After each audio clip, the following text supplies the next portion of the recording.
I hit go live already. Oh, what's that These are photo? How many terrible Batmen images. are in there? There's like 3 Batmen in It's the all background. Michael Keaton too. Oh my goodness. Hello, ladies and gentlemen, and welcome to the 443rd episode of the GeekVerse podcast. I am the Clown Prince of Podcast, Trasnell, and I'm joined by I am big news. Kirklin Patzer. big news. Let's Dance. Oh, that's not a right E. Let's change Oh, that. that's an ugly looking E on that. Oof. There we go. Oh, is that better? You made Oh, it a yeah. 3 now. Oh, yeah. It's That's better. an Xbox Ooh. gamer. I don't know if I like that. Yeah, ladies and gentlemen, we are back with a newscast. Last week we did a couple variations of them, but really they were the movie previews and video game previews, so those were lots of fun. So go check those out. Dylan had some best of the game of the year's discussions, about 7 hours worth of all the best games. So watch from work. Hope it's a good show. Oh, I hope they catch you, and I hope they fire you, Clay, because you're a bastard. Even though it was your birthday, bastard. But anyway, so lots of good stuff coming out here. We got this newscast. We'll have a newscast later on this week. This episode has a lot of good stuff on it. Should be our first ever MCU Golden Geeks coming up, so we'll tell you more about that. Taylor's going to watch Eternals this week, and it's going to be fun. What else is happening? Boba Fett reviews happening. We have, I have a new Scream coming out. I guess we all have a new Scream coming out, but I'm going to go see it on the Thursdays. I'm the only one in the building. Well, Clay, I just called your boss, and you're not about the only one, so, just give it a few minutes. But Scream reviews coming up. What else? We're going to review Peacemaker, watch our Twitter feeds because we may or may not be guesting on something. Well, I know I will, and I think Kirklin is, and Taylor's a 50-50. But So watch around a certain show on Friday, and maybe we'll be appearing. So, Taylor, when we do all these appearances, put all this content, just give the masses what they want. Where can they find it all? Ladies and gentlemen, you can find us with your internet connection in the search bar, GeekVerse.ca. That is our home base. GeekVerseCast on our Twitter, GeekVerse on our Facebook. When is the next poll coming out, Taylor Field? I mean, I'm still really enjoying my kind of like semi-retirement.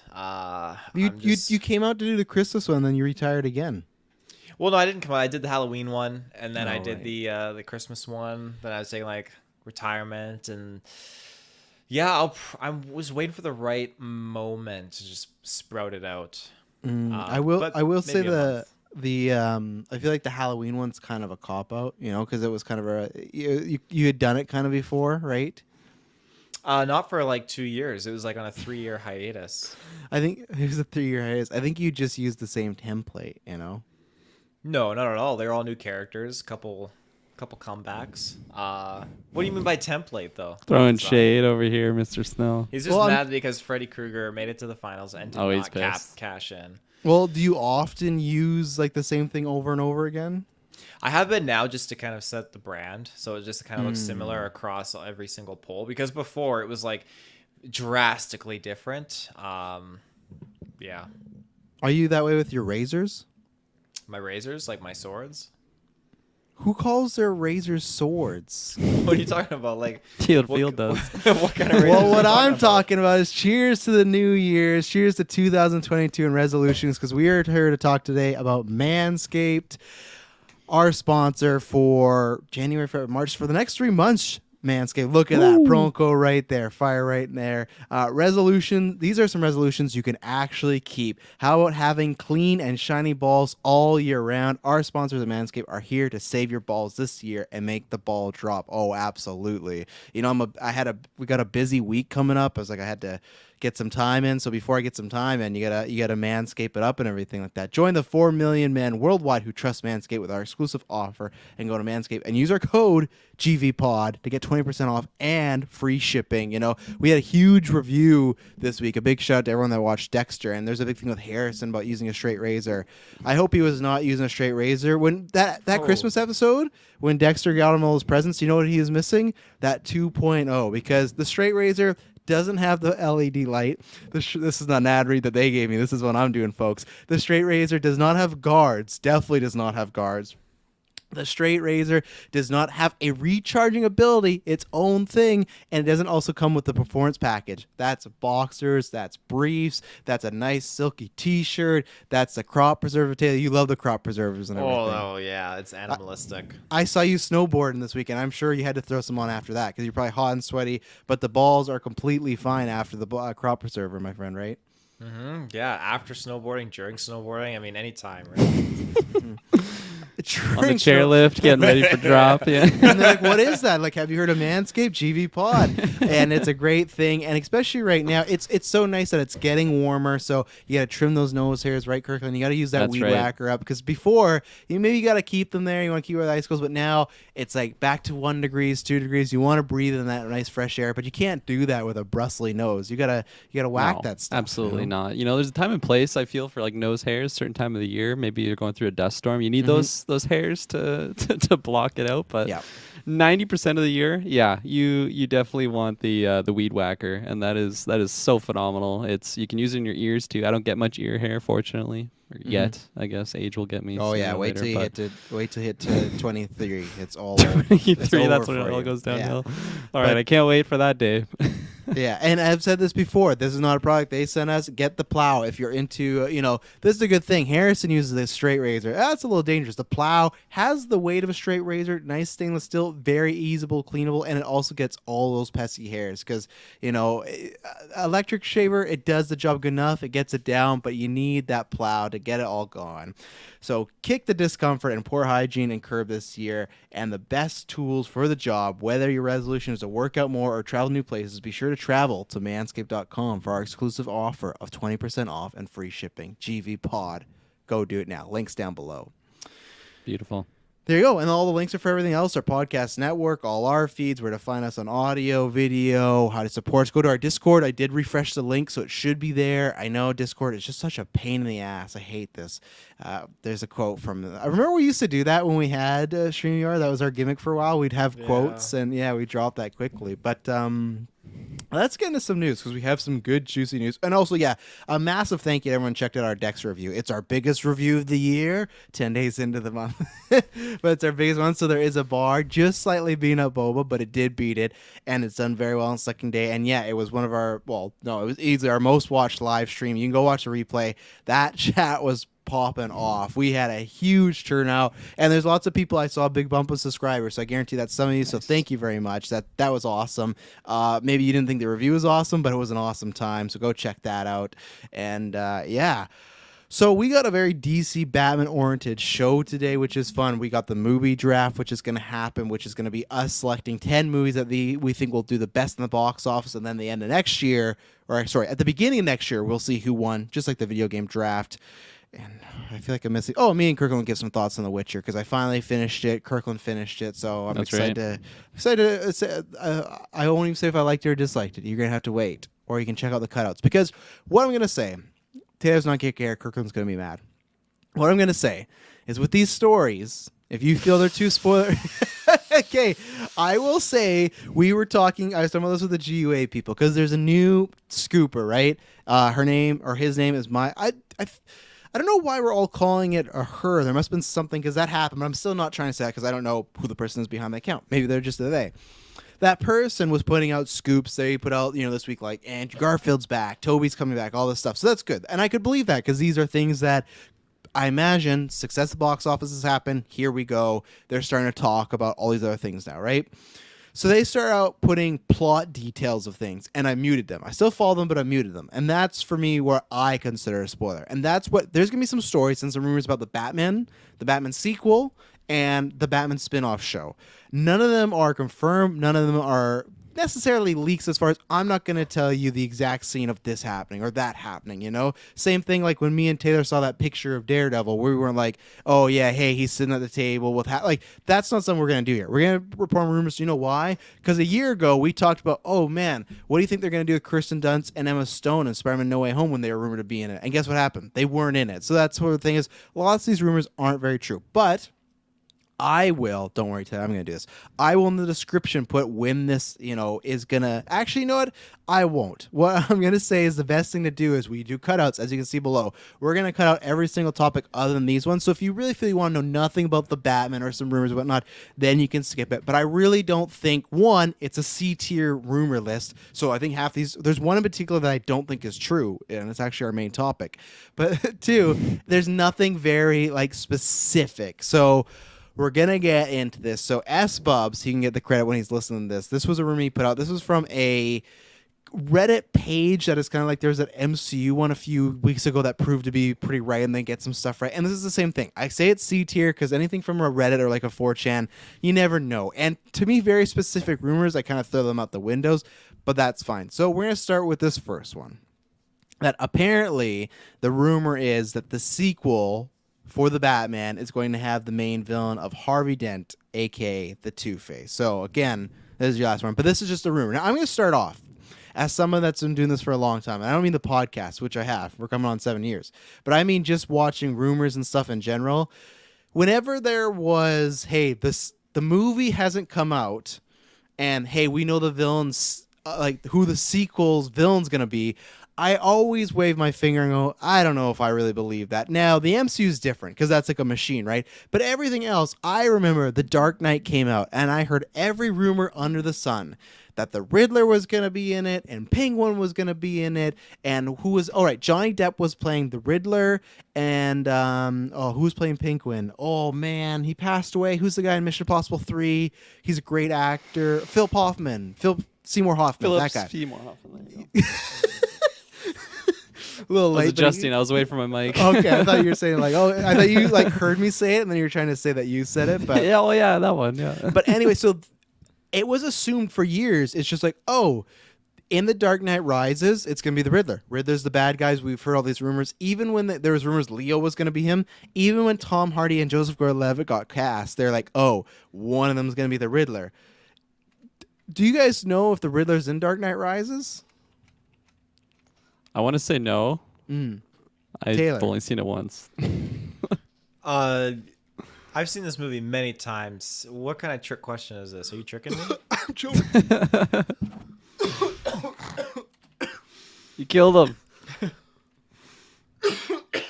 It's that tricky question. Just let it out. I love that I'm sitting here coughing, maybe dying, and these two are just staring at me. Yeah, look at him. Not look even at him. covered. Look at the weakling. The answer is no. The Riddler is not in The Dark Knight Rises. Because all those rumors were wrong. So that's where it's very hard for me to believe this. Even though this Reddit page has got some things right, it's hard for me to believe that already without the movie coming out that, we know Harvey Dent / Two-Face is the villain. Now, before I throw these two, to counter my own self, one, I think that fits very well in this world, and that's why I think it's an easy rumor to throw out there, because Two-Face is a realistic villain. You just got to burn his face, and that's it. And then two, it fits with what is Riddler talking about with injustice and crime and, the cops being blind to it all and dirty police and all this stuff and Gotham being just rot from the inside. That fits with Harvey Dent, who is the reverse of Batman, who wants to clean it up and then goes down a wrong path and wants to clean it up almost like Dexter style, right? So I think that fits. And two, the only reason that I do give it some pause and go, you know what, this could be true, is the same way I said all these sequel rumors all the time. I kind of go, I don't really believe him. Let's wait till the movie comes out. Let's get there until the MCU came around. And that was because they're planning movie to movie, and you could understand we heard rumors of Kang, and then he popped up in Loki, and it's okay, I believe this because that's what the MCU does. What Matt Reeves is doing is we have the Gotham PD show, we have the Penguin show, and we have rumors of a Riddler show and some other stuff, right? So I don't think he's doing the MCU, but he's clearly building a Bat universe. So that's one thing that does make me believe, where I go, maybe he is already planning who the sequel villain is, because he's building this as a mini MCU, its own pocket, the BCU, the Batman Cinematic Universe, And that's where I go, okay, there could be some believability to this. So I am torn. I think I still lean more. I lean more. Here's the thing. I actually think I think it's true, but I lean more to not believing the scooper, just because it just feels too convenient right now. But the movie was supposed to have been out a long time ago, so there is idea that maybe this movie is done and in the can, and Matt Reeves already like, we're good to go. Obviously, it's just like people are excited for this movie. It's a lot of most anticipated lists and stuff like that. So, Kirklin, how do you feel? One, just if it was true, how would you feel about Two-Face? Because we got him Batman Forever, Tommy Jones. We got him with Aaron Eckhart in Dark Knight Rises. So, do you feel that there might be some people that they keep begging, oh, I want to see new rogues of Batman, and we might have a Joker in this movie. We have Riddler, we have Catwoman, we have Penguin, and we have Two-Face. So far, that would be 5 villains that we've seen twice already on and that's not even counting TV shows, Batman 66. Like, these are villains that we've seen multiple times. So would you be interested in seeing a Harvey Dent Two-Face in the Matt Reeves universe, even though you've not seen a single frame of the movie? I mean, I've seen many frames of the trailers. Yeah, exactly. I can definitely see Harvey Dent just fitting into this universe, and I wouldn't be opposed. I don't think I'd be in that camp thinking that we're just reusing villains. Like, let's explore other options. I'm not really for or against seeing new options. I think that's what comes to benefit of me just having limited knowledge with Batman. I'm just like, yeah, it's okay to see new ones, but I also really, really like these villains that I do know of, like the performance. Like the Joker. The performance of, sorry, what was the actor's name from Dark Knight that played Aaron Harvey? Eckhart. Aaron Eckhart. He just like brought such a bone-chilling performance to the role of Two-Face, and same with Tommy Lee Jones though. But like, it wasn't as bone-chilling. It was. No, it fit that movie. I don't really know how to describe it. It fit that movie for sure. It fit that movie, and he's just very much like gangster, but he seemed a lot more like tied to like the comic book version of the character. Maybe I'd get some agreements there. No, not at all. Okay, there goes to show my knowledge of the character. He's very. Two-Face is not that flamboyant and over the top. I'm very excited at some point for us to rewatch Forever. I want to watch Forever after the Batman, and then I want to see you guys talk about Jim Carrey then. But Tommy Lee Jones, he was kind of playing the Joker when he was Two-Face. That was the problem. I wanna do Jim Carrey's Riddler before I see Paul Dano's Riddler. Not like the original. You know? I feel like I might be more positive seeing it first. But just getting back to Harvey, I'm down. I think it's really easy to picture also, just like from what I've seen from the trailers. And it's just such a dark, like creepy character that I think if Matt Reeves gets behind it, it would be really, really interesting. I think the whole, like this news coming out, it puts me in a weird spot because like even when you put it in the chat, it's just like, oh, we're getting the villain for the second movie. And it's like, hey, I definitely want more movies because this trailer looks amazing, but like, let's at least get the movie out. I don't know. Kirkland said "the fuck" when I said it there. Oh yeah, it made me laugh.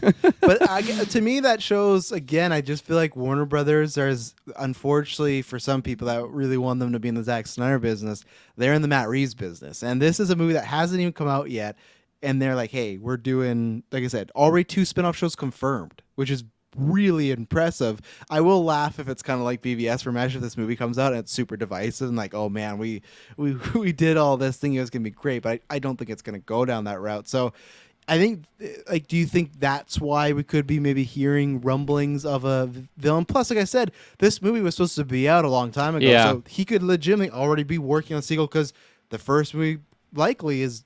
Yeah, it's probably done, or I imagine it's done. I imagine it's in the can. Maybe they're tweaking a few things, but I think all of it's probably good to go. It's gone gold.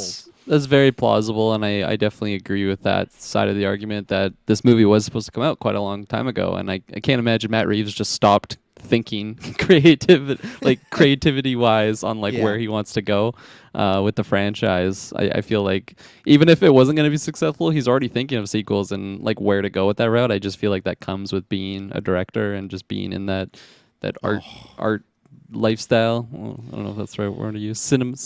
What are you huffing and puffing? Oh no, just when we were talking about, I want to get the exact date, was June 25th, 2021 is when this movie was originally slated to come out. So yeah, so we should have got it almost half a year ago. So what a year this would have been if we got that. We got Spidey. We got all the other things released. Yeah. Like the Disney Plus shows. Oh, of course. Tifffield, where are you on the Harvey Dent of it all? 1, do you want it? 2, do you believe it? Well, I think it's funny to just do a sequel with Harvey Dent when that's what the last trilogy had, but no judgment. So I think, you have a world like this, That's set up being super dark, probably the darkest Batman universe that I've witnessed so far. Not like actually witnessed like in the movie, but through trailers. I think that a Two-Face would be perfect. Again, they're starting it off, giving us that Riddler, which is fantastic, and they're gonna expand off that. Whether or not Joker's in this remains to be seen for me. I know there's rumblings, we'll talk about it, but at this point, all I can say to my knowledge is, okay, Riddler's in here. That's new, it's fresh. We haven't gotten the Riddler in 2 other Batman iterations, which is great. I'm ready for more Riddler, and we're gonna get some Two-Face. We're gonna get the Penguin. It just feels like all these nitty gritty villains that aren't just defaulting to the Joker after, especially the Joker movie. Again, remains to be seen for me. But I'm down for it. I think that these villains will fit into this realm very, very well. They'll fit into the aesthetic that they're going for. That's dark, and it just seems to be like crime boss kind of MO. And the only kind of baseline I have is Tommy Lee Jones's Two-Face. No, that's a lie. Aaron Eckhart, obviously. What am I saying? But Aaron Eckhart didn't really have goons like Tommy Lee Jones did, so I don't really know how to differentiate them, because I feel like these villains in the Batman all seem to be like gang leaders, like mobsters, because you have the Penguin, and then you have Riddler's not really. Yeah, but but in trailer we've seen him have goon-like people, like other people dressed as him. So I think he's using, even if they're just paid for hire, I think he's using that to, again, whatever you want to call them. He's not fully alone. He does have some sort of backup. So yeah. Yeah, don't worry, folks. For our comic book virgins, we may or may not be reading lots of Batman. So when we get to a Two-Face movie or something like that, I'm gonna get these guys to read some actual Batman here, and we'll talk. Are we gonna read any Riddler, or are we gonna only have Jim Carrey to? No, we're reading Riddler. I have no problem saying this is why you listen to newscast, folks. Here, if we can pull it off, our next comic book version we're doing Batman Year One. People know listening that's like a quintessential. That's the Batman origin story. So you guys will read that, and then we're gonna read Echo, because or Ego. Sorry, that's one of the main ones that that's one of the main one that Matt Reeves has said has like really inspired him. And I reread it last year after he said that, and it shows the MCU villain. No, that's the sequel.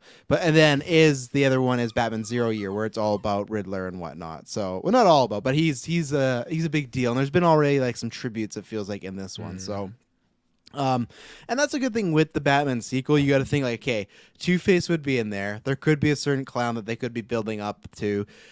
I don't know if you guys disagree with this all. I feel Selina is also going to be in this entire trilogy. I think she'll be in each movie. I think she's Selina now. You'll get Catwoman, and then because I think at the end of the next movie, it'll probably get revealed to her that Bruce is Batman, and that's where you could have the third movie of her fully knowing. But I can't wait to see the Catman. There is a Catman, by the way, but the Catwoman costume, that's gonna be fun. But I really feel like she's gonna be just as important as Bruce is. Maybe not just as important, because obviously he's the titular character. But so you're always gonna have Catwoman, and then like plus another villain. And I know she's not a villain, but she's she's on that side. You can't trust her yet, Do you get a sex scene in this trilogy? Of course, the Batmobile. In the Batmobile, under the Batmobile, which I couldn't believe. I saw someone drive when I was at work waiting the bus update. Someone saw driving their car, and their like exhaust pipe was literally off the car, and it was just dragging the entire way. It was not good. But no, I don't. I guess Christmas was rough for some people. Yeah, like obviously maybe that's something I will save in the predictions episode. But do I actually think they're gonna bang? I don't know. I feel like there's gonna be, because the problem.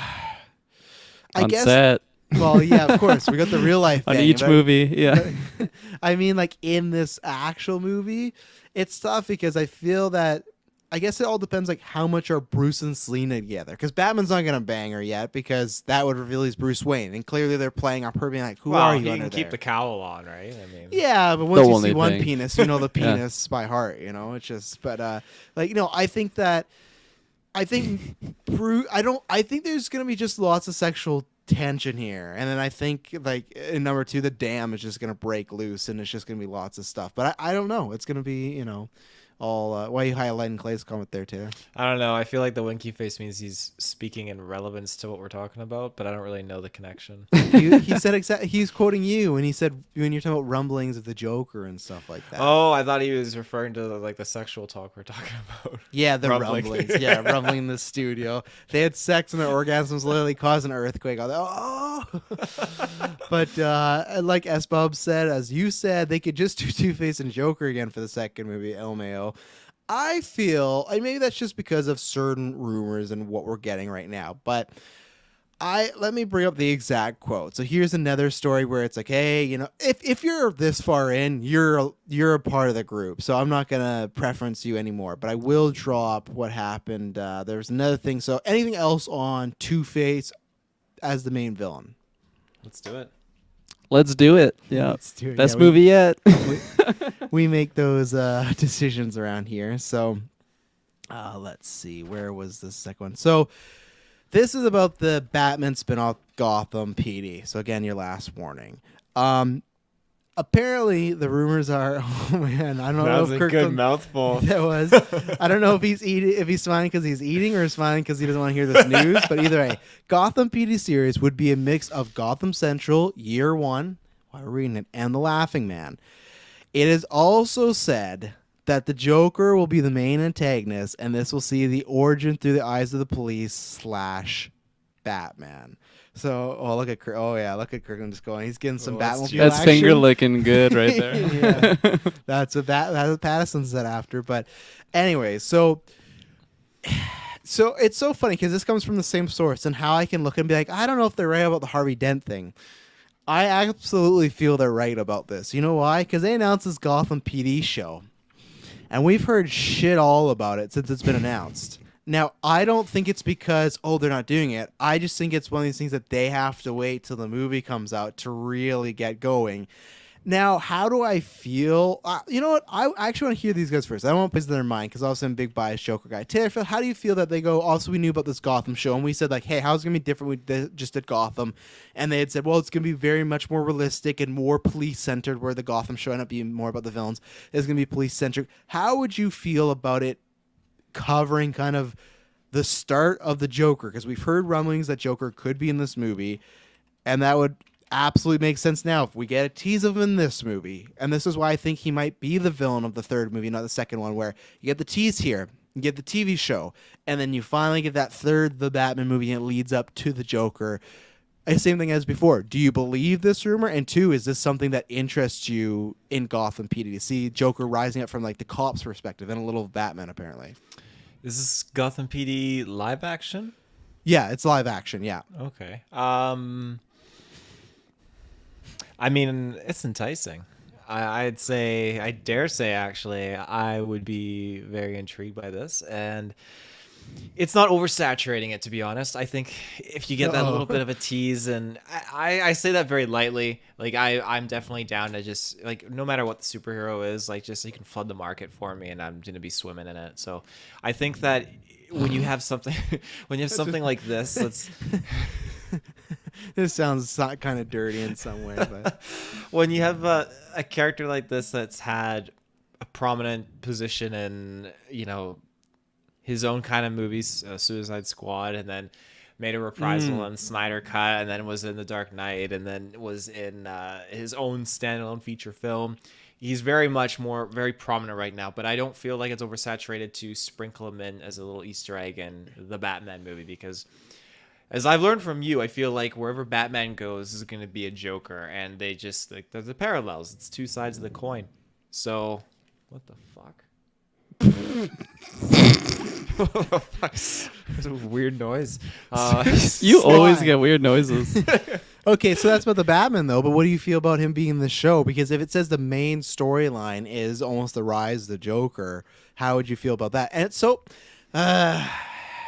I like it. I like it a lot. I do. I've heard rumblings of things that I'm not going to say on this podcast because I would consider it spoilery. But I would say from the rumblings I've heard about the Batman and this show, the cops seeing the Joker's rise would make a ton of sense. And that's all I'll say.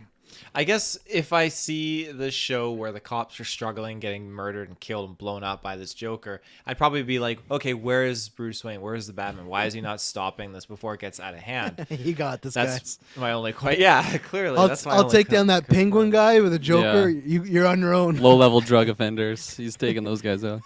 That reminds me of one of my favorite memes all the time. It's like when it's like Batman and the Joker, Joker's running away, and then when Batman catches me with an ounce of pot, and he's just like beating the fucking shit out of the guy. That's a good one.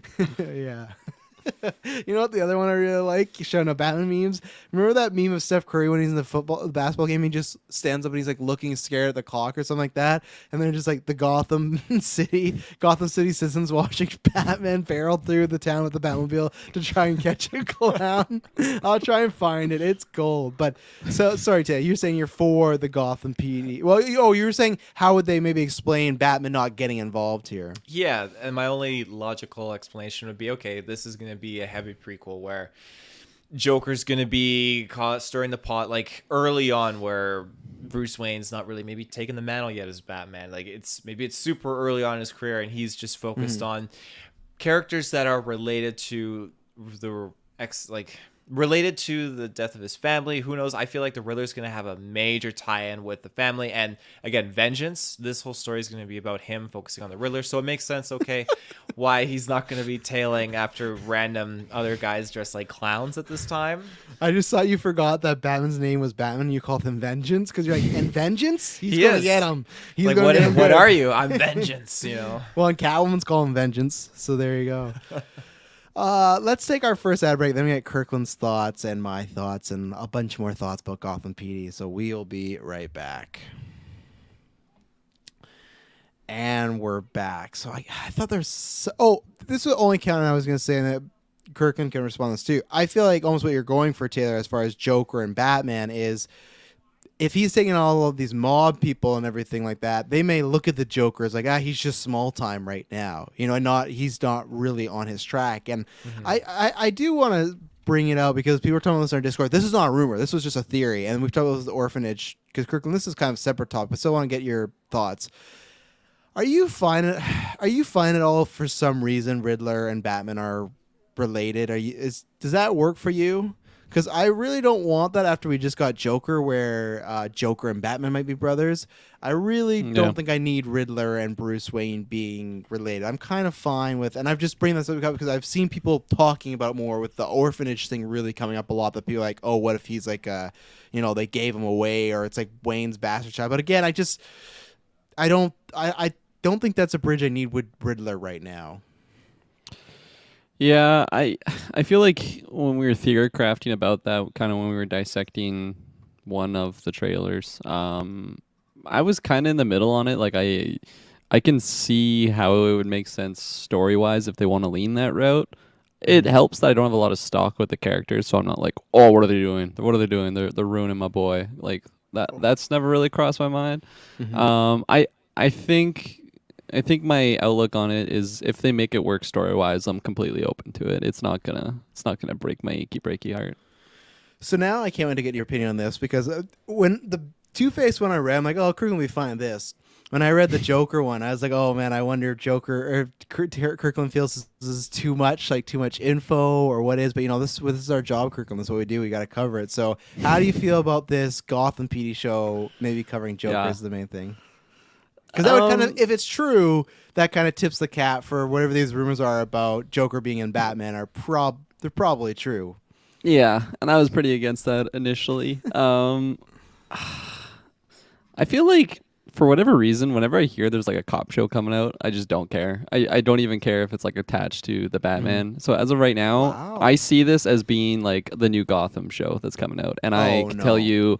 I could probably give you a handful of names of shows that I care less than Gotham. Not a fan of cops. So, I like cops. They do their job, some of them. But So you're not going to be on this review with me and Taylor. The Joker's going to be in there. I'm not Gordon's sold right now. Oh, I'm sold right now. You're going to watch the Batman, and then you're going to watch every piece of Matt Reeves Batman content. You're probably right. Just as of right now, when I hear the Gotham PD stuff, I could not care at least a little bit. Gun to your head and you would win the lottery. Is that how it goes? What does that mean? Oh, that I would watch it? Yeah. I wouldn't even go that far because once I see promo for it, I'm probably going to be like, what the fuck is this show? This looks amazing. Oh my God. I'm such a hypocrite in that sense. But I feel like right now it's just, I don't know. I wasn't going all over Twitter when I heard about this news today. It was, okay, let's move on to the next thing. It's Monday. Trust me, fans. For Comic Book Virgins, oh, damn it, Clay beat me to it. Gotham Central 100% with Ed Brubaker. 100% we will do that, and I'll get Kirklin into it. So, Taylor Hand. Let me ask you this, Kirkland. Would it appeal to you more if it was a movie instead of a show?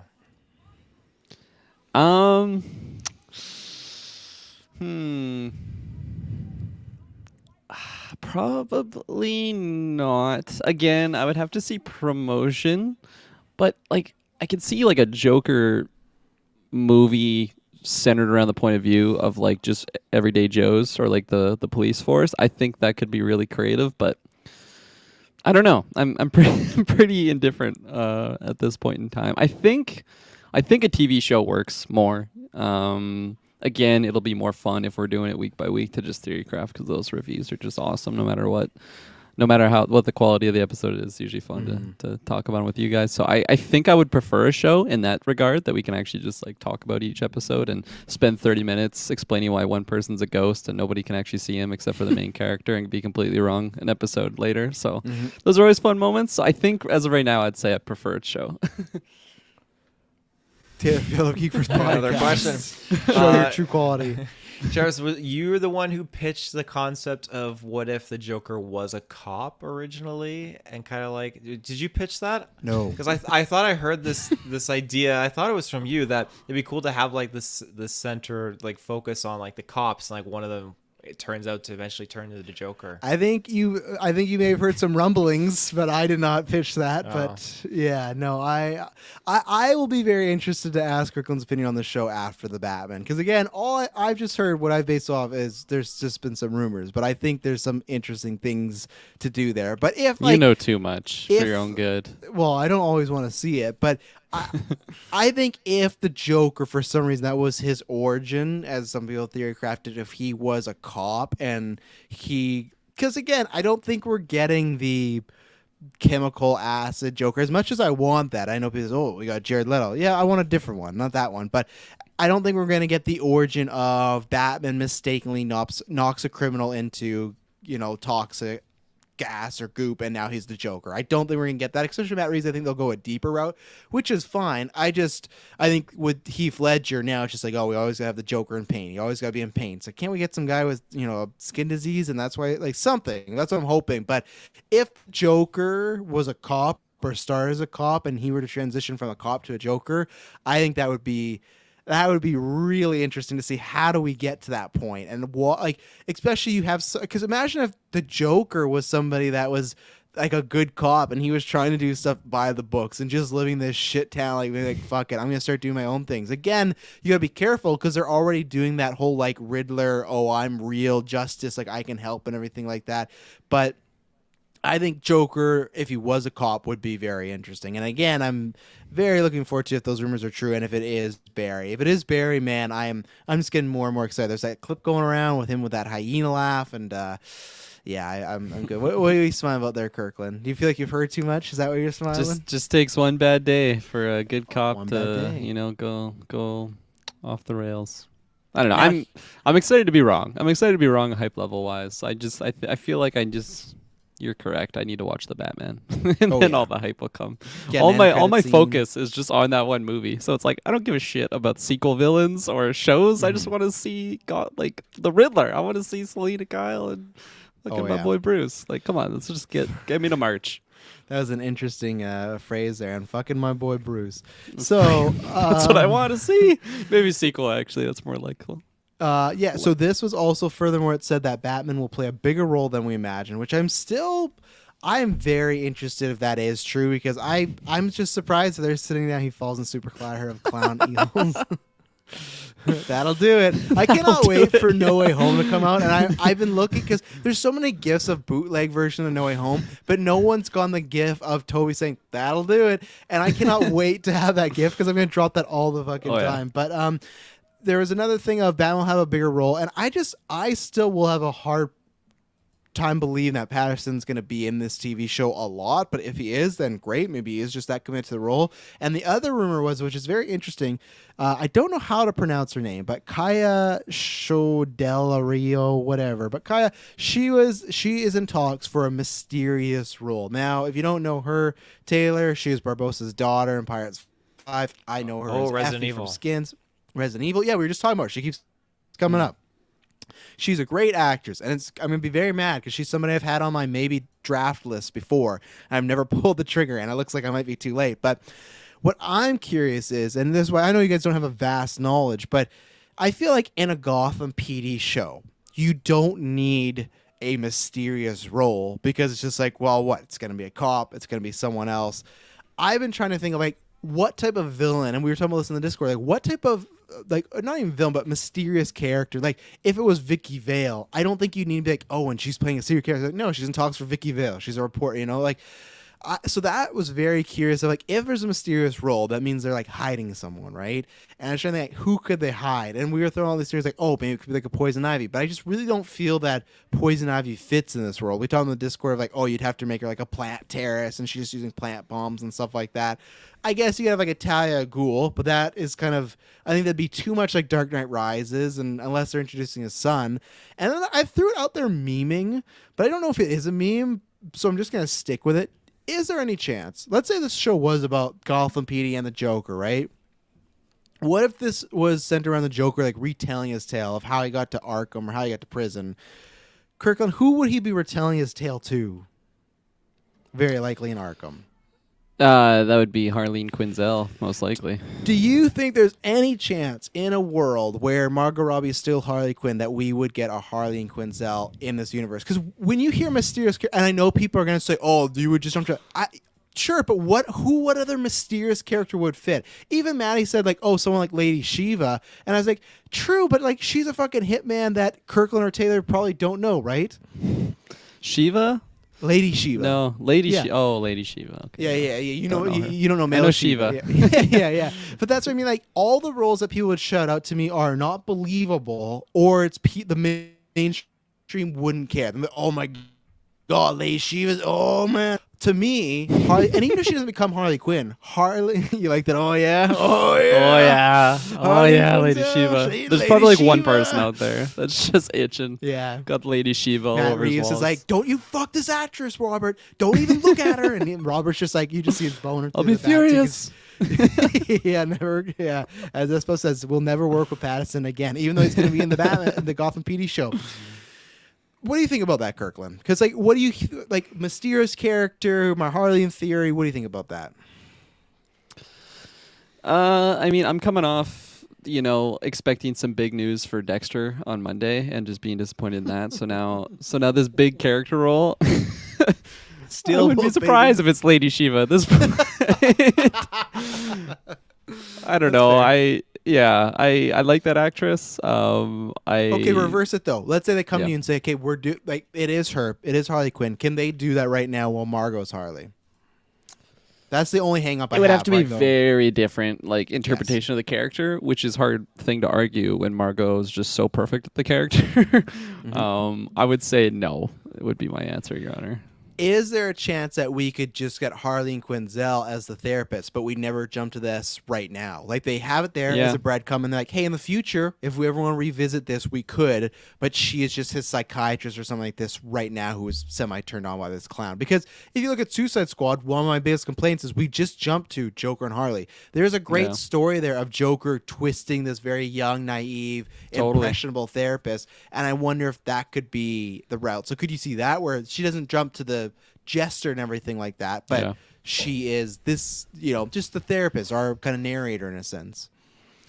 Yeah, I could see that because again, it's same character, but it's still playing a different version of the character. And with Margot's Harley, we see her as Dr. Quinzel, but never really like a lot of scenes. I think there was a couple of scenes cut initially from the first Suicide Squad, if I'm not mistaken. There's just like set photos or something of her that we never really got more of. So yeah, I agree with you there, but also I'm like, let's just get Margot and just have her do Arlene, because I wanna dive more into that character, 'cause she's just so great. Fanboy Clay brings up Punchline. That's Joker's newest girlfriend. Yeah, she's a problem. But I think the thing is, I think she is of Asian descent. So I don't know if they would go that route. Oh yeah, I suppose talking about the haircut. And also, I don't know what Punchline would factor in and everything like that. Wasn't she Banshee in Venom 2? Wouldn't that be a little too similar storytelling wise for the audience? No, she was not in Venom 2, Kaylee. Not at all. So would be awesome to get a Harley cameo, would set up the origin story movie for her. DZD said, I won't go that far. I don't know if they would do. I think our new Harley all depends on what Margot's doing. You know, if Margot's set for another movie, then I think they'll play calm and whatnot. The same way of like, yeah, we got a Batman movie, and people might be like, well, Michael Keaton's returning as Batman. Yeah, as the 60 to 70-year-old Batman, and then we're getting a Batgirl. They're different variations. If you were to have Margot and Kay at the same time, it'd be pretty similar age range, pretty similar character, other than Margot didn't play off the Joker that much, right? So that's why I don't think they would go full guns a-blazing. Taylor Field, Lady Shiva, oh yeah, you accept that Lady Shiva? I did a Google search, and she's from what, the Young Justice or something like that. I'm seeing from a few. Well, no, Young Justice is just an animated show. She's been in the comic books and everything like that. Oh, okay. Isn't Shiva from Mortal Kombat? Shiva dated Joker. Is that what you're saying, or am I getting that wrong? You're getting that wrong. That was Punchline. You're right at the first part. Yeah. So where's Lady Shiva coming? Is that I'm totally lost on this question. Oh, I should have never thought Lady Shiva. Okay, skip the other characters. Taylor's lost in La La Land. Could you see a Harley Quinn in this universe, or do you think that's not capable with Margot as a character currently? Ooh, I think it's very capable. I mean, we're at a point in time where we have 3 bloody Batmans all within 12 months. Did you see what I just pointed out, though, with those Batmans? Or Bat people? Remind me. Okay, so what I just said 23 seconds ago was we have Robert Pattinson, who he was looking at Lady Shiva. Give him a break. Yeah. Come on. Yeah, he probably found some adult sites with the Lady Shiva. Yeah. Save you have, later. You have Patterson, who is the young upstart Batman, right? And then you got Keaton, who is the in his retirement 60 mentor Batman. And then you have Batgirl, who is clearly different, like, you know, Barbara Gordon, female, represents something different. And you have Ben Affleck, who is the Batman who's going to get killed. So I guess you do have 4 Batmen, but still, they're all very different versions. Where if you looked at Harley, Margot Robbie, and Kaya, I think that's how you say him. Kaya, is her name actually Kayla? No, it's Kaya, Kaya. I think that's how you say it. Either way, her and Margot are similar age ranges, and other than maybe her interacting with the Joker a lot, I don't think there'd be much of a variation there. So that's my one hang-up. What would be the pitch? The only variation you're saying then is their real-life age gap is not that different? But almost story-wise, too, because I guess you could make the idea that, okay, this Harley could be with the Joker and the other Harley's with the Suicide Squad, but, like, Keaton's Batman's going to be Nick Fury. Batgirl, obviously, that's Barbara Gordon. Her dad's Jim Gordon. That's a lot different. Pattinson's the young Batman. Affleck is the grizzled older Batman. So it's like, even age-wise, they still have lots of different story-wise. You know? I guess that's true, but I don't even think that... I really don't necessarily think that DC even planned that out. Like, I don't think... They had Ben Affleck's Batman. I don't think they went ahead and thought years down the road, like, okay, we're going to try and do, like, an older Batman just to kind of... they didn't. And then do a younger Batman with Robert Pattinson. I don't think that was their cards at all. I really think it's plausible, like, hey, our Margot Robbie's Harley Quinn is doing so good, like, let's keep the character going. We're doing a new universe here. We can get a new Harley Quinn in there and just keep making money off the character, because, like, are we getting anything else with Margot Robbie's Harley Quinn? Nothing's been announced yet. Nothing's been announced. Like, I think we will. I don't know. I think DC really wanted to pull off that Joker Harley Quinn relationship and put that on screen. And now, obviously, because of what happened with the Joker and Jared Leto, I think that definitely was a large bit of fuel to kind of give them the direction and Birds of Prey and that kind of story dynamic. But I still think there's a lot there, because that's, again, the air cut, like all those extra scenes that showcase the dynamic and the relationship between the two characters. I think that's something that they really would want to invest money in to put up onto the big screen. So I think there's definitely a high chance that they'll reprise Harley Quinn as a new actress or something. Sabo and Sanchez saying a Harley Quinn variant. I'm down for as much Joker and Harley as possible. Obviously, wouldn't be the bear. I guess. Well, it depends your terminology of each universe and whatnot. But yeah, I think that's why I always bite my tongue. Where I'd be like, oh well, they definitely are going to do something with Margot Robbie because she's so popular. But like, Birds of Prey, Suicide Squad, all have their reasons. But for me, she was definitely a lot less popular than I even questioned. So, and maybe it is. Maybe she's just done. I still think we're going to see Margot Robbie one more time as Harley Quinn. I still think they are sitting on that Gotham City Sirens movie of her, Poison Ivy, and a Catwoman. I think that could be lots of money. But we'll see. Anything about these Gotham PD or mysterious roles that you haven't mentioned? Do you think we wouldn't have gotten the Birds of Prey like storyline of like the breakup with Harley and Joker if like Suicide Squad was a good movie? Taylor brought up an interesting point that I never really thought about. It's just like the whole breakup and how we don't even see Joker in Birds of Prey. Does that go a different route if we don't have Jared Leto's damaged version of the Joker? Well, it all goes back to I think everyone chill. Where does it all go back to? Where does it all go back to? It goes back to BVS. Who's the blueprint? Yeah. Okay. It goes back to Zack Snyder. And it BVS, so they did... Okay, mini rant. Because it's funny. Floor's yours. Give him the one. Give him the Ray one. And I don't need the one. Ray and Brent were talking about this on the last episode of Fans, and they do this yearly episode called Unpopular Opinions, and it's a really good episode. And a fan said something that I understand is unpopular because like we have lots of friends. We've had Scott on and Ray, and we've gone on the Vlogger stream people. That's a show that Zack Snyder's been on, and people that really love those movies. I don't know why DC hired Zack Snyder for Man of Steel. Now, there's some cases to be made pro and con. Either way, fine. That worked. It was pro. What I can understand that one. What I really don't get is why they did BVS with him and why they plan to do a whole universe. Man of Steel was divisive, and in their eyes, they felt it was like a little disappointing. So it's like, oh, well, we'll spruce it up. We got Batman in there. Who knows? There's been all these rumors about like the 5-movie plan, but then Warner Brothers forced it on. I don't know. But either way, I think with it being so divisive, they made a mistake using Zack Snyder, and I agree that's what the fan was pitching, that DC wouldn't be in the state it is right now if someone else directed Man of Steel. And I do actually think that. I do think that put it on a trajectory, good or bad, whatever you may feel. And I think if BVS was a massive billion-dollar Avengers level movie, we would have got that Suicide Squad, and you would have got another Suicide Squad 2 with a similar cast and stuff like that. Because if you look at what happened with Squad, the reason they started recutting everything is because BVS was, not up to their standards. Not because Suicide Squad. They went, Suicide Squad is too dark. It's like Batman. It's like BVS. We can't do that. So I think, if that universe between BVS and Suicide Squad hit better, we'd be in a very much more different place right now in DC. People have said maybe Zack Snyder would have done his 5-movie plan where, Batman dies and Superman is a son and all this stuff and yada yada yada, and we see the Nightmare timeline, but it all goes back to BVS. Even right now, what they're doing goes back to BVS. So except the Batman's on its own little ship. When I think in retrospect it's very smart, and I honestly really hope it stays on its own little ship. I don't need passing in the DCU. I don't need him in the Justice League. Just let Matt Reeves do what he wants and leave it at that. So Preach it. Let's talk about some more Batman. Oh, this has my juices going. So today, they are starting filming in Glasgow of Batgirl. Obviously, Batgirl's going to HBO Max. I don't believe that, really. I think they will make it theatrical because I just feel Keaton's in. I feel it's getting too big. DZD on our last topic said, I'm actually happy that didn't work out. Nothing against what I've seen from the Snyderverse, just wasn't for me. And DZD, I think I'm such a healthy comment. Just like no emotion in there.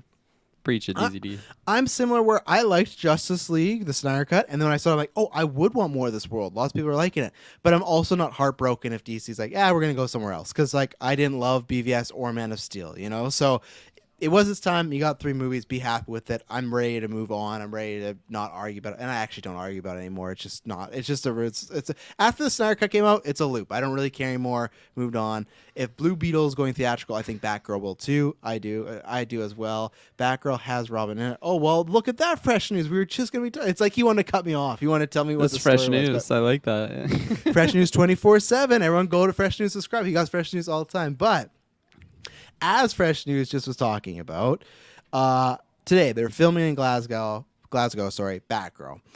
They're taking in things from the set, artwork, set pieces, everything like that. And then there was this mural. It's a brick wall, like the After 9 set. There's a brick wall, and it has a painting of Batman, which we'll talk about because Clay said he thinks it's the new suit. It does look new. I also just think when things are like in art form, that could just be what a person on the street thought that's what Batman looked like. And then when we see the suit, it just looks just like Keaton's suit. But we'll see.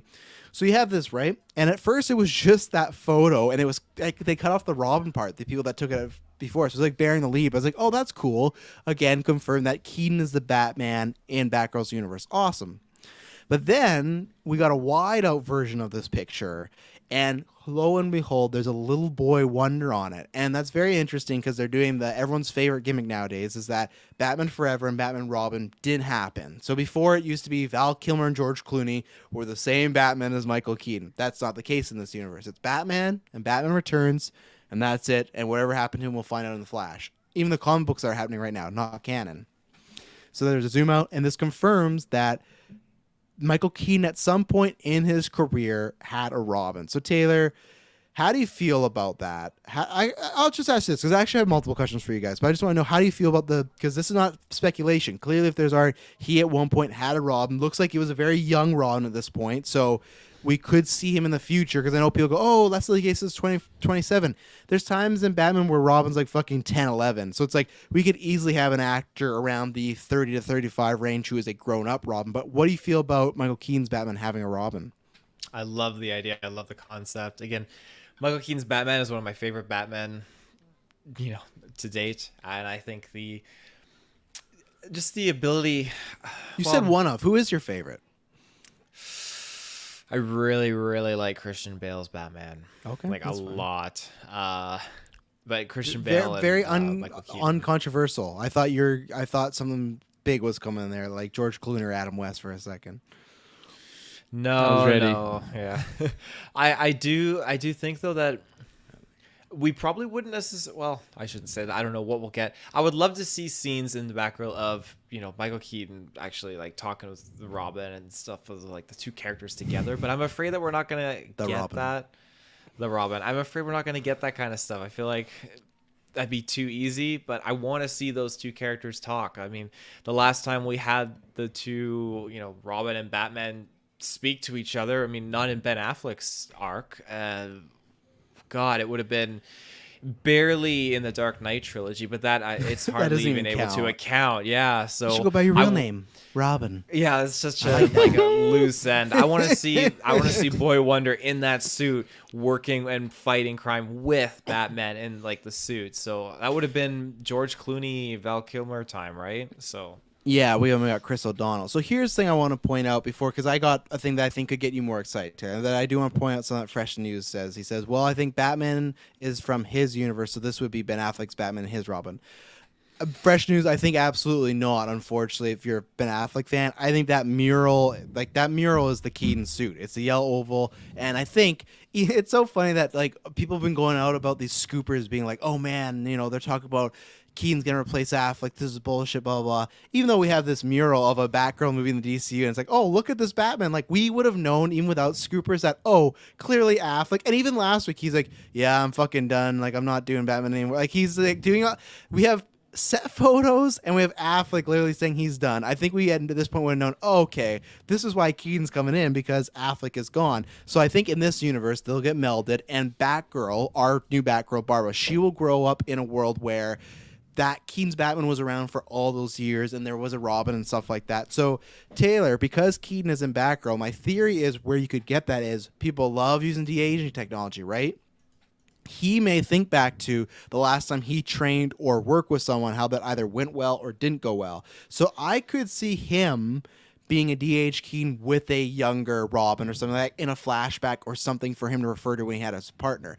Espa was pointing this out in the Discord, and I had the exact same thought. There's a reason that Robin's face on that poster is very smudged. You know why? Because they're going to cast a fucking actor one day. And I really do think, and I hope that he is alive, and maybe one day we'll do that. Because I had such a hard time, because I wasn't thinking about like Scott Eastwood, hot 30-year-old actors. I was just thinking about what 30-year-old actor right now would I want to see with Keaton, and has to have the chemistry of, I've known this guy my whole life. He's my adopted father. He made me Robin. Like, who would have that going, oh, Taylor's doing a search. I see his fingers. But I think that I really hope this Robin's live. That's one of the most disappointing things with Zack Snyder's BVS is that he killed off Robin, and it wasn't Jason Todd. It was Dick Grayson. I understand why he did it. So I think that you will, maybe not in this movie, Taylor, but I think they might allude to Robin, Dick Grayson, Nightwing, and you will get flashbacks in this movie or in the future. I think, I really do believe, because if they had no intention, you could easily just do that mural with Batman. You don't need Robin on there. To me, and I know everyone's going to say, oh, lol, DC, like, look at their planning.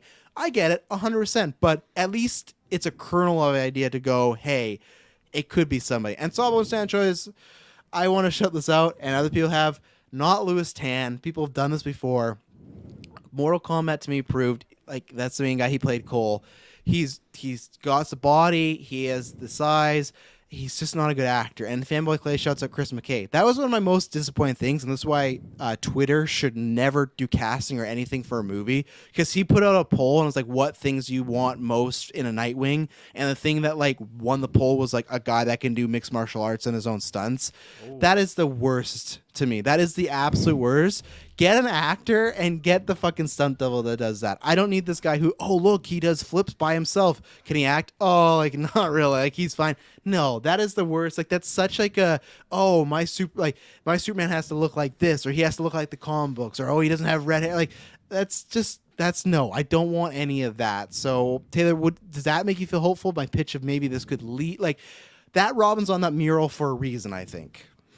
Oh, I don't doubt it. I mean, it would make sense. I'm just wondering, okay, like, did Matt Reeves just stroll into a Warner Brothers board meeting and just say, like, okay, we're gonna smudge out Robin's face because you're gonna get me that Nightwing set up, because he was working on the Nightwing movie originally, right?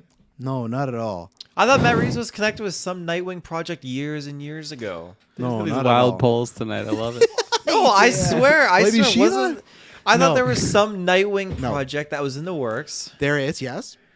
With Like Chris a long McKay. time ago, Yeah, and I thought he was Matt Reeves had some name connection to it. not at all. Chris McKay, who directed the Lego Batman movie, was directing a live-action Nightwing movie.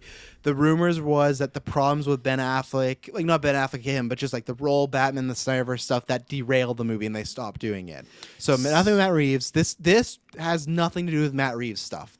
Leave that alone. What did Matt Reeves do before the Batman? Was there any Rise DC the Planet of the project? Apes. No. Rise of the Planet of the Apes. Well, he did the last two Apes, not Rise, but okay. So is this Nightwing then? Is this them kind of like still?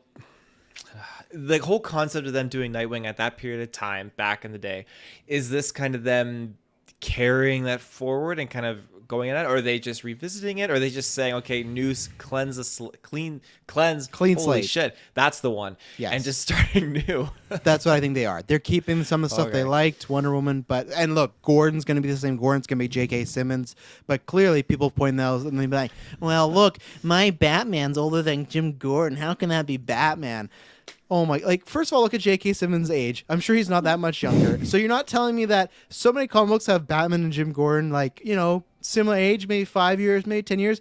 What's wrong with, hey, there's a rookie Jim Gordon and a rookie Batman together? This whole, like, oh, Jim Gordon's younger than Batman, that's going to break all my continuity. No, like, that's such a stupid, like, like, that could be the dynamic where the Batman was older and this time Jim Gordon was younger, you know? So Kirklin Patzer, you know, let's take our second ad break, and then I'll get your thoughts on Dick Grayson. So we'll be right back.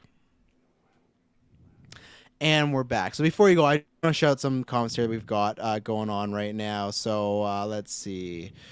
When the universe collides, Ben Affleck was Robin. If he didn't want to come back, they DH and defake him. I hope we're not doing that. I know that, Spubs, you're being tongue-in-cheek, but yeah, the anti-Iron Fist. Yeah, pretty much. I think the Nightwing Project might have turned in the Titan show. Could be completely wrong. I don't think so. I think, well, I don't think so. But again, who knows how DC works.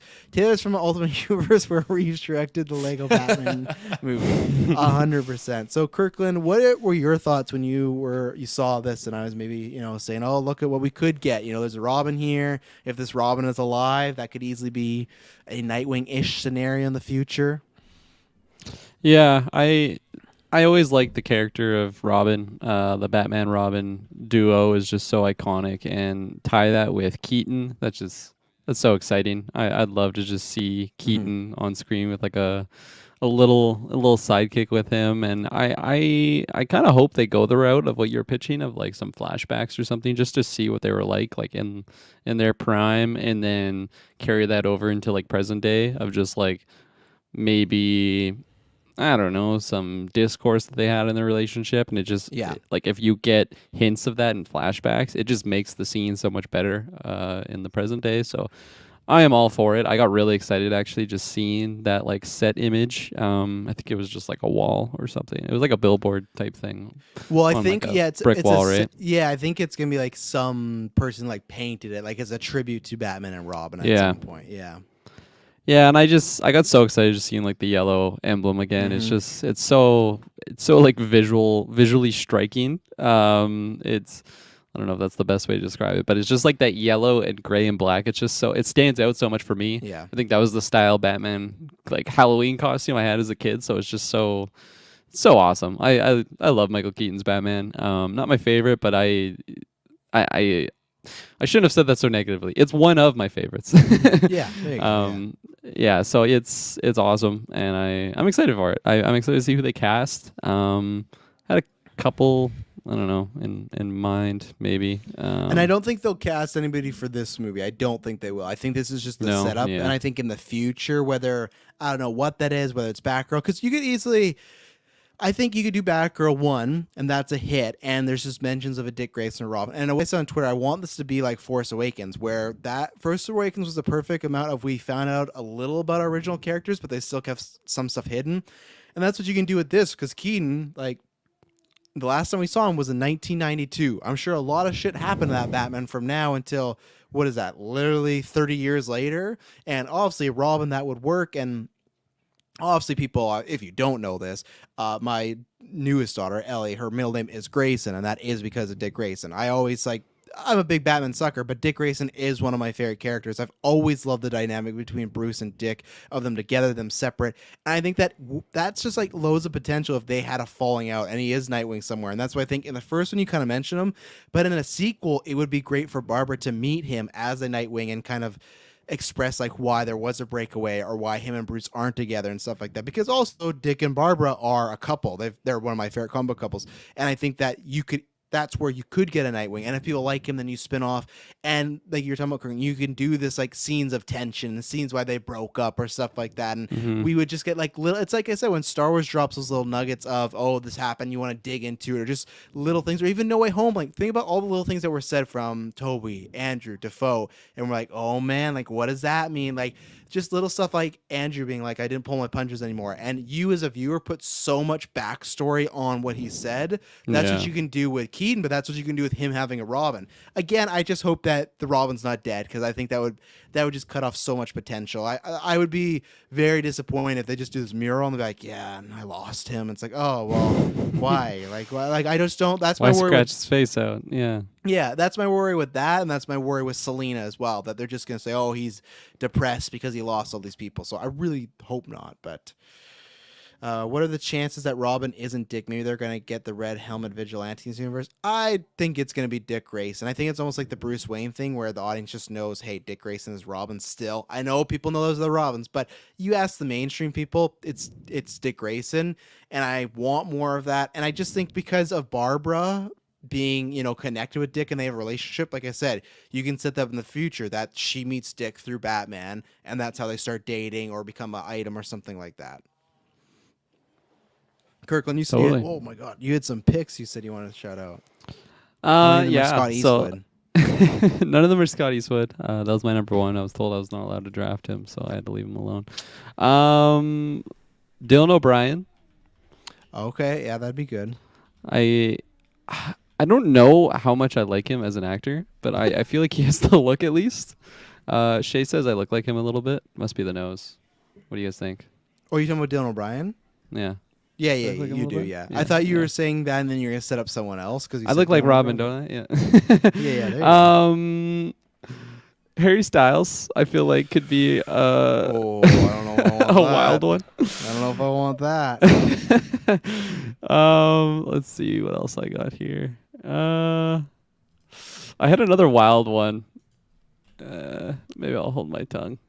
Oh no, say the wild one. What is it? I had Timothy Chalamet if he was like a not known actor. That would have been fun. Yeah.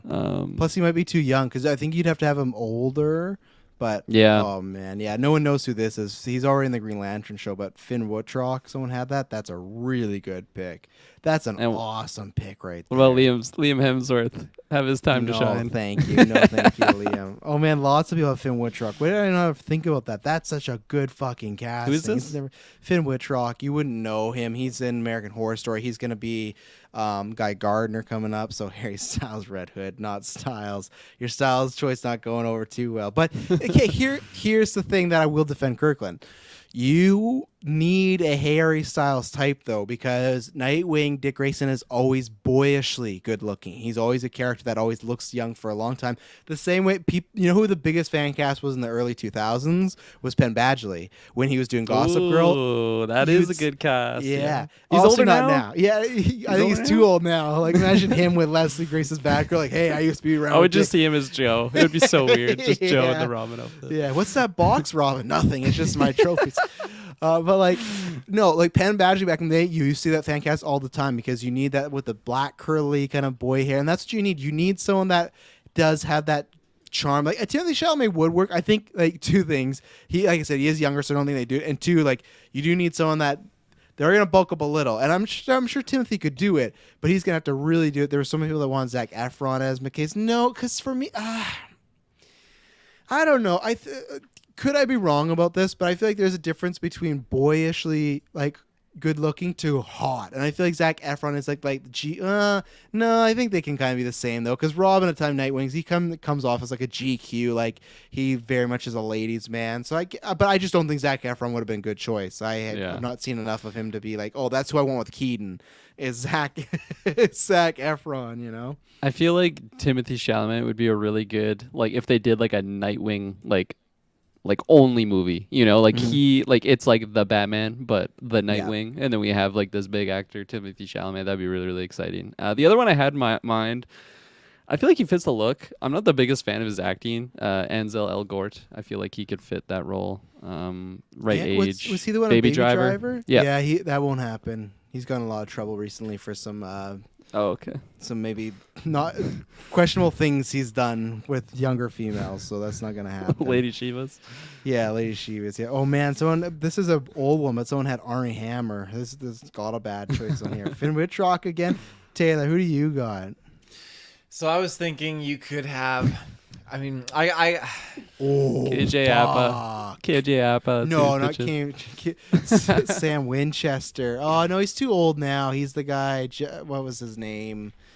Oh, he's saying Supernatural guy. There's Jesse Ackles and there's the other guy with the longer hair. Oh, yeah, Jared. Yeah, Jared Heckles or something like that.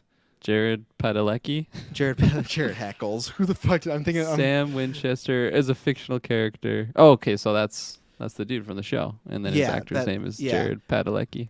This is one that's come up a lot. I'd have to check his age, but I forgot about it. And man, it's a good one. It's Stephen Ewan. Remember from Walking Dead? He's in other stuff now, but Stephen Ewan be fucking really good. I forgot about that. That's one of those. Go ahead. He could fit. Oh, yeah. He's not busy. I know his schedule. He's not busy. No, yeah, he is. Remember, he has what is he? He's in Jordan Peele's next movie. So he's about to skyrocket. He might get too big. Someone had Daniel Radcliffe. Get the fuck out of here. I don't think a boyishly good charm. Kit Harington, that just doesn't work out. People get out of here with Logan Lerman. That's not going to work either. So Adam Driver, if he was a nobody. So funny you bring that up. Here we go. No, funny you bring that up. In the BVS times before Star Wars, there were so many rumors that he was going to be playing Ben Affleck's Nightwing. And that's where I talk about rumors being bullshit, because there was not a single Nightwing appearance in any of these Zack Snyder movies. But that was I'm not sure if anyone has. Steven has Invincible. Clay, he could film that in 2 weeks in a phone booth.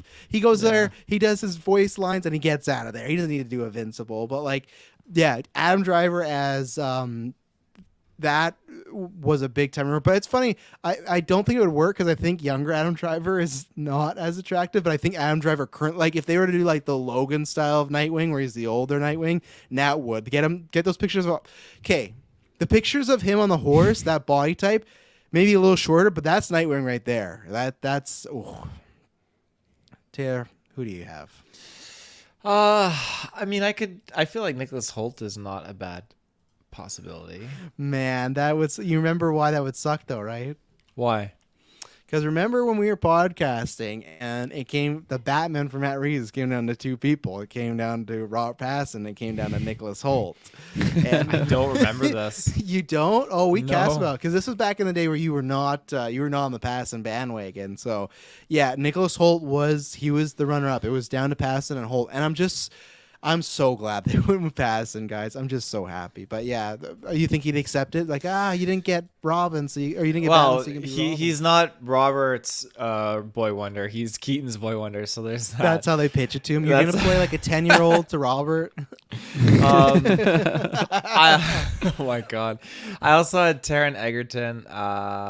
There's Thomas Brody Sangster, which I totally forgot about this guy because I forgot. I didn't know he existed.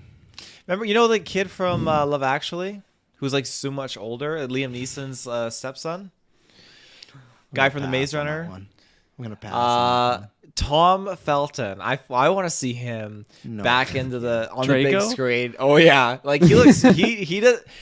Everyone thinks Tom Felton. They think the slicked white back hair of the Malfoy. No. Like, look at him now. I think he could pull it off. Look at him now. I don't know about that. Oh man. Well, there you go. Yeah, Finn Woodrock. Come on now. Oh. Will Poulter. Oh, someone said this. What about your guy, Joe Keery? What about your guy there? Remember? My boy Joe Keery. Oh yeah, him, Harrington. Yeah. Yes. Yeah. I mean, I crossed my mind. I don't know. Yeah. Well, He's not terrible. There you go. We'll see. And at the end of the day, like speculation, a TV show, we could watch Batgirl and then be like, yeah, he got hit by the Batmobile at the age of 15. I really miss Dick Grayson. So he could be dead and there could be nothing. I'm just going to sit there and be like, man, this fucking sucks. But, alas. Let's see. I think that is... Was someone going to say something? Did I cut anybody off? Anything else on the No, topic? sir. Okay, well, I think that is... Yeah, I had Dexter news. There's a Dexter Steelbook, so there you go. Big controversy. Yeah. Oh, Harrison better not be on this Steelbook. But let's do this. So we didn't talk about how we're going to decide this, but as always. So we did this with the video game draft. In the future, we'll probably do these as separate episodes, but we're busy guys and whatnot. So we're doing the first annual movie draft. So what we're going to be doing, unlike the video game ones, because these we get a lot more box office stats, and because the box office back, all of us are going to draft 10 movies that we think will have the biggest box office of the year. As usual, when you draft something, it is taken off the board. So if I were from last year, be like, I'm going to take Venom, Kirklin or Taylor could not pick it. So that's what we're going to be. What are you laughing about? Venom was one of the biggest movies of the year. Good for you, man. No, it's good. So, and then that's why we'll wait, because there's movies in December that are coming out and their box office total may not be done till like January. That's why the winner will be announced in January, and then we'll pick for the new year. So I don't know how we... Oh, Taylor, are you bringing up the wheel? You got to go get the wheel. Oh, he's got the wheel open. Yeah, the wheel's probably a good idea. Yeah, so I'm interested. Kirkland, have you prepared for this at all? I have a list. I wasn't sure exactly the rules we were doing, so I just made 10, and then I have that firstshowing.net website open for reference. And then 8 and 9 are going to be like the slots, so you just got to pick something that you hope is going to do well. And it's same thing, with the video games. Like, if your movie gets bumped, you're SOL. Yeah. And then, is it a cumulative? Yeah, it's cumulative. So all of the movies will be put together. So that's what it's going to be. So not just the number one. So if you have one bomb, you could be fucked. That's exciting. That could take you I down. love it. I love it. Yeah. Or if one movie, think about this. Imagine if they're like, hey, so-and-so movie's just going straight to streaming. We're not going to do theatrical. Like that. Think about, we didn't talk about this on news, but Turning Red, that Pixar movie, straight to streaming now. No theatrical. No theatrical at all. Yeah, no theatrical Take at off all. my number one. Yeah, it's damn. Yeah, me too. It's just going straight to Disney Plus. So, of course he gives this guy in yellow. Yeah, come on. What the fuck is this, Taylor? That's such bullshit. Oh, why is there two Taylors? Wow. He's really stacking the odds against us. There we go. And are we gonna do the same system, snake system, up and We'll down? snake it. Okay. So this is who gets to go first. Taylor, spin the wheel. Let's make the deal. Ready to spin. So this is who's going first. Kirklin Patzer gets there to we go first. And then let's decide who number 2 is. So I feel like you want to be number 3 here. I want to be number So 3. Yeah, I don't like 2. I like the stinks. And so, okay, so I'm last. So Kirklin Patzer, I'm going to write a list. And we're doing 10 because with video games, it's a lot tougher. There's games we don't even know the dates of. Yeah. We have tons. Like, you literally could pick March and pick, or April, a bunch of movies. So Kirklin Patzer, what are you going to pick for your first pick for the 2020 movie draft? This is a tricky one. There's I have a movie in mind that I'm not convinced is coming out this year, but I think it'll be the big one. I'm gonna just say fuck it and take the Batman. I'm gonna take Batman number 1. I wanna be the guy that owns Batman. Thank fuck. Is that the one you're convinced is not coming out this year? No. Yeah. All right, so Kirkland's taken my first love, the Batman. Taylor Field. I mean, you know me, Jurassic World Dominion. It's coming out this year, and it's gonna make bank. All right, so man, do I just go for the juggler right here because I got 2 picks in a row? I think I gotta. So I'm gonna pick Wakanda Forever, and I'm gonna pick Doctor Strange Multiverse of Madness because I think those are 2. So I think because Panther's gonna be huge, and Doctor Strange could have lots of legs. So I'm going with the 2 Marvels, the 2 big ones. Those are some big movies. Yeah. So it's Taylor now, right? Yeah, it's Taylor now. Yeah. I'm gonna steal Thor: Love and Thunder. Oh, good. We're leaving the Kirkland Marvels. Morbius. Yeah, sucks for you guys. The Sony movies, they're big money makers. That's I'm gonna true. take. The Venom and Spider-Man, biggest movie of the year. Yeah. Speaking of Spider-Man, I'm gonna take Spider-Verse on here. Oh, okay. That's a big money movie. And then I get another one, don't I? You got another one, yep. I'm gonna go Aquaman 2. Oh. Aquaman 1 $1 billion movie. I hope it stays up there. Taylor Field with your 3rd pick. Oh, this is tricky. I want to snag it, but I do worry it's not going to come out. But I mean, if it does, it could be big. It could break box office records. Fuck it, I'm gonna take Avatar 2. Yeah, that's the one I was talking about. Yeah, I'm not convinced it's coming out, but we'll see. That was my next one. Legitimately, if you didn't say Avatar, I was gonna take Avatar because, you're right. If it comes out, good chance. Yeah. But okay, so Avatar. So let me just clear off my list. So Aquaman's gone. You bass. Jurassic World. Jurassic World was on my list here.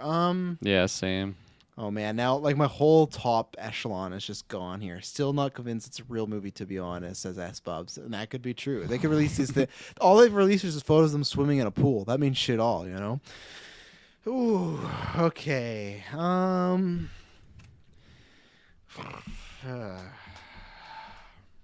there's one. I'm same thing of worried about it not coming out, even though okay. Let's do this. I'm gonna pick The Flash. I'm banking on Michael Keaton to bring in some box office buckos, and then so here's one. So this is going to be a pick that's like Avatar, where I'm not convinced it's coming out because we just talked about this with Pixar movies, but I'm going to take Lightyear. The reason is, if you look at the last two Toy Story movies were $1 billion movies, and what was it? Animated movies, when they go to the theaters, they do really well because of families, and I think Lightyear would be huge. And I do think it might be a movie that's too big that they might not put on Disney Plus. It's the one where it's Turning Red, Soul, but Lightyear, I think Disney knows, man, we got tons of money with this one potentially, and I think if it gets in theaters and if it's a healthy market, you could be making lots of money with Lightyear. So yeah, I'm gonna take Lightyear for my 4th pick. So Taylor, you are onto your 4th pick. I had Lightyear on my list, you bastard. I'm gonna take another gamble. I'm going to take the Mario movie. Oh, that's a good one. Respect. I actually didn't have that. You know what? No, I didn't have it. That could pay off for you. That really could. If hoping. it does well. Yeah, I'm hoping. Yeah. Kirkland Patzer. So you get 2 in a row here. All right. Speaking of hoping here, I'm gonna go Minions 2, The Rise of Gru. 2, Minions okay. won over $1 billion, which actually surprised me. It's a $1 billion movie. Yeah, Minions. Not even like Yeah. Despicable Me. That's crazy. So I'm hope it's gonna be, a lot of families go to see that one. And then my next one here. Ooh, this is exciting. I'm gonna go for the new power in the DC universe. The hierarchy is shifting here. Black Adam. Come on, The Rock in it. How can that not be a Oh billion no, dollar I had movie? that. Yeah. I had that. Okay, so there's 2 off my list. All right, Taylor Field. So this is your number 5. You're halfway. Because then once we get, I think this first 5, because that's why I didn't do 5, because this is easy. This 5 we breeze through. It's gonna be the next 5 that are the make or This is break. where we see Morbius. Pop- yeah, we haven't even brought up Morbius yet. But Taylor Field, are you bringing up Morbius? Or you got something else? I'm gonna take Sonic 2. Damn it. Yes, that was on my list too. Okay. So I get 2 back to back. How much money did the first one make? Let me look that That's a up. good question. a healthy I'm amount? curious. So for my 5th pick in my in my double duo here, because I get 2, I'm gonna pick Mission Impossible 7 because I think those movies are always making good box. Do you office. worry that could be delayed? Absolutely, but you got to go with what you got to go with, right? Yeah. Okay, so Sonic's gone. There's just now I'm definitely in that range of movies that I think could be big, but I'm not confident. You know what? F yeah, I'm gonna take this. Talk about potential sleeper hit. DC Super Pets that potentially could do huge with the kids, superheroes, animation, animals. That's a trifecta. That's the Illuminati right there. Just like boom, boom, boom. So I'll take DC Super Pets. I didn't even have it on my list, but looking through first showing again, it popped up. So Taylor Field, your 6th pick. I'm surprised no one's actually said this. I'm gonna take The Northman. Why would you be surprised? I thought some of you guys would pick it. I feel like that's actually gonna do quite well. You want to go look at the Lighthouse's box office?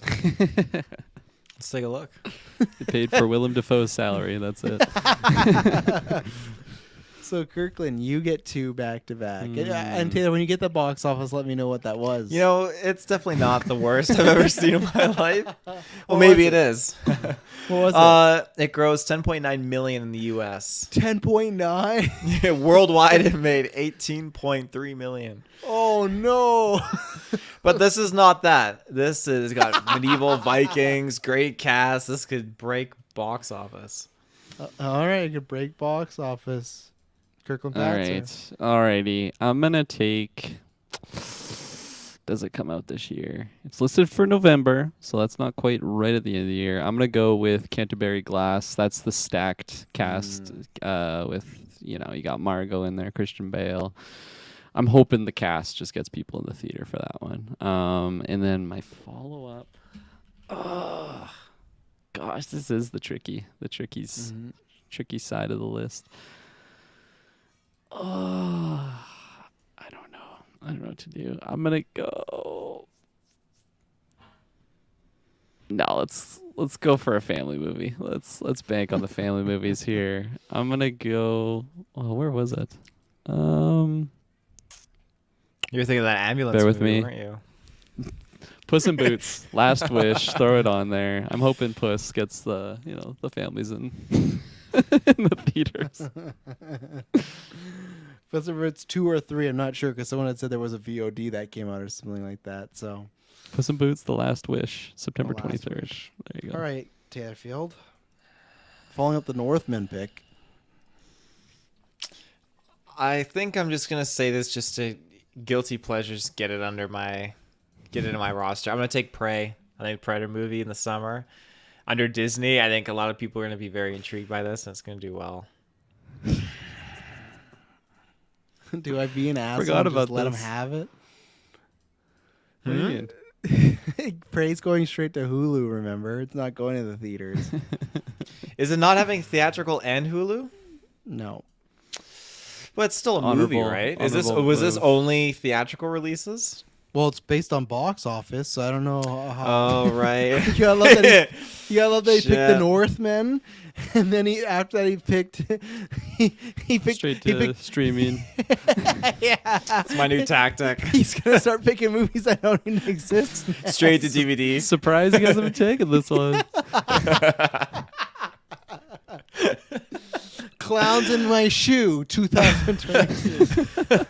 All right, I got another backup to that. I am gonna take Fantastic Beasts: Secrets of Dumbledore. That was one where I was like, do I take it or not? Because I don't know. I'm glad I wasn't forced to take that one. Okay, I should have wrote it down because I had my other one, but I've completely forgotten it. Damn. Well, I'm gonna get out of the way. I'm gonna take Morbius because I think it's gonna at least make something. That was gonna be my next one. Yeah. It's gonna do at least something, right? So, give me a second because there was another one I thought I saw or I thought I was like, oh yeah, that wouldn't be too bad. Oh man. Yeah, I'm gonna take this. This is the one I was thinking because I couldn't believe Taylor didn't take it. Proven to make lots of money. Halloween Ends. I've looked at it. I thought, well, probably you not. took The Northman over Halloween Ends, Oh yeah. and no, those Halloween movies are making money. How much did the last one make? Look it up. It's in a COVID world, but still, it made a good amount. You know, Clay says Puss in Boots get more love than Morbius. Jesus, yeah, that's just how scared of that movie. Good thing you're looking to because you're up next. It made 91 million from a 50 million. More than Northman. But remember, it also was on Peacock as well too. It was a dual release, so that's why. But if you look at that first Halloween, put just Halloween 2018, see what that made. Well, that one obviously that's a great movie. Oh, okay. So this is 1, 2, 3, 4, 5, 6, 7. This is your 8th pick, Taylor. I completely forgot. Okay, I'll say it after in case you guys steal it. I can't wait to see what he picks now. We went from Northman 18 million for Lighthouse, then we went to Prey streaming service. What could be next? I think I'm just Massacre Netflix movie. Yeah. I think I'm just gonna go with. I don't know if it's gonna do well. Maybe I'll go with Uncharted. I'm kind of curious to see how it's actually gonna do. Yeah. I don't know if it'll be hugely like breaking in the dough, but I had it on my next list of potential ones to go. So I think at this point you got to go for those ones, right? So Kirk and Patzer, what is so? This is 1, 2, 3, 4, 5, 6, 7, 8. These are your last 2 picks, so you get the rule the roost there. Yeah, really? Because you go in snake order. I have 7. You have. Oh, sorry. 1, 2, 3, 4, Batman 5, 6, Spider-Verse. 7. Yeah, sorry, that was Taylor. My bad. Okay. My bad. Sorry. Get me out Trying of the to pick rob here. you pick. Yeah. Oh, we'll give him Bray. This is tricky. Oh gosh, this is tricky. The fucking pictures of Avatar 2 are wild. Just this one with Kate Winslet in the water. Oh my god, they look so silly. Fuck, we are in the weeds now, boys. Oh yeah. These are when you're gonna start picking movies you haven't even heard of. Well, these are like movies I don't think are gonna make 100 million. We'll see. But that's where it has to come down to any movie that you think can get you 10 million more than the other person. You got to go to that one. Okay. It's not gonna do well, but I'm gonna take Top Gun. Maverick. Oh my god! I don't think it'll do. What? I forgot about that. I would have taken that in a heartbeat. Oh man. Yeah. I think it'll do well enough. I think it'll do better than Puss in Boots, The Last Witch. You're probably not wrong.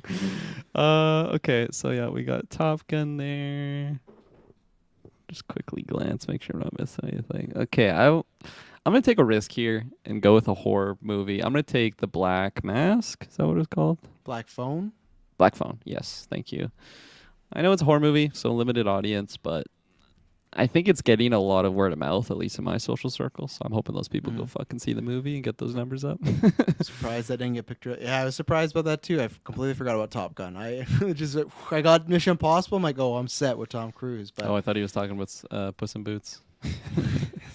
Yeah, big Return favorite. of Puss in Boots, big moment. Come on, Antonio Banderas, is he coming back? I think so. He is. Yeah, there you go. $100 million at least. So I think Taylor has. Yeah, you got 2 more picks. So you gotta pick.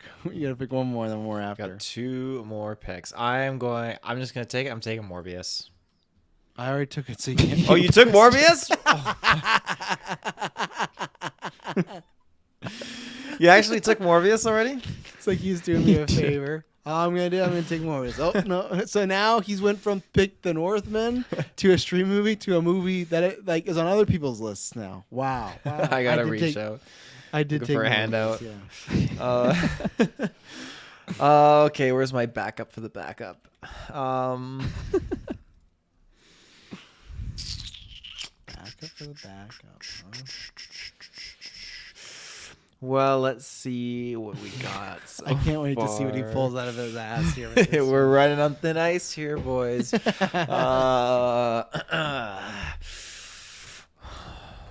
Ooh, what is this one?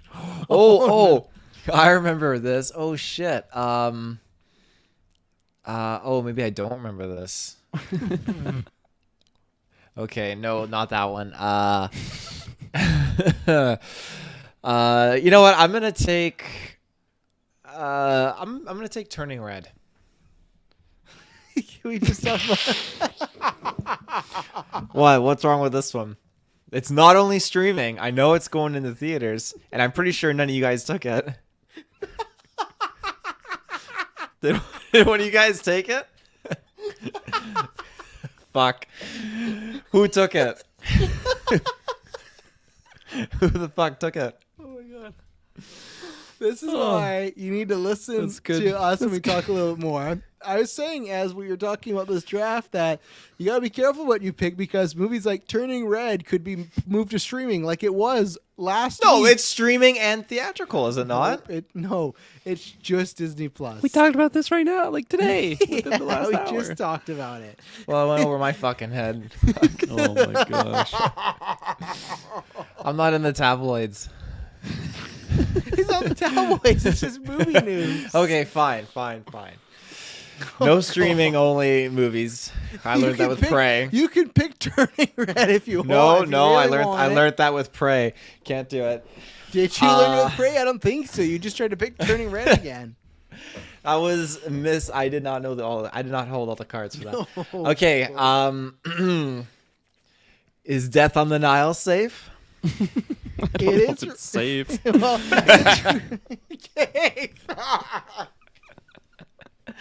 Put it on the list. Death on the Nile. Can you wait? Can you wait? I'm trying to help you. Before you lock that in, you went from The Northman, previous movie, $18 million. Okay.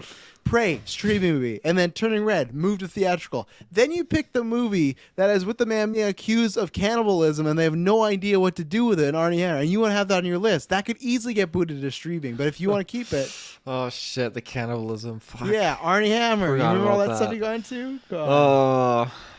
Yes, Bubs, you're right. Okay. Hey, all I'm saying is we're running very low on possible good $1 million. I got three movies. You got three? You said, Oh shit. Did you say billion or million? Millions of dollars here? not Okay, well, I billion. think most of these movies are going to make million at least. I can't go with Scream. Lighthouse I feel made like 18 that's million. kind of a gander right now. Ooh, what's this one? Ooh. Oh, no. This led to Turning Red last time. Yeah, it did. No, one movie I'm surprised not he hasn't into that. picked. There's one movie I'm really surprised. And it's still available, too, the movie's not picking. Is it really? Actually, there's two I'm surprised you haven't picked. It's probably a trick fucking question. There's actually maybe three, actually. Oh, this fucking guy. I'll tell you after the draft. I don't want to help you out too much. Like, I don't want you to have a stream You helped movie. him out enough. Yeah, exactly. Oh, God. What is he doing? Why? I'm stressing. What is he doing? You know what? Let's take Creed 3. Is that safe? Is it in this year? It says November Apparently. 23rd.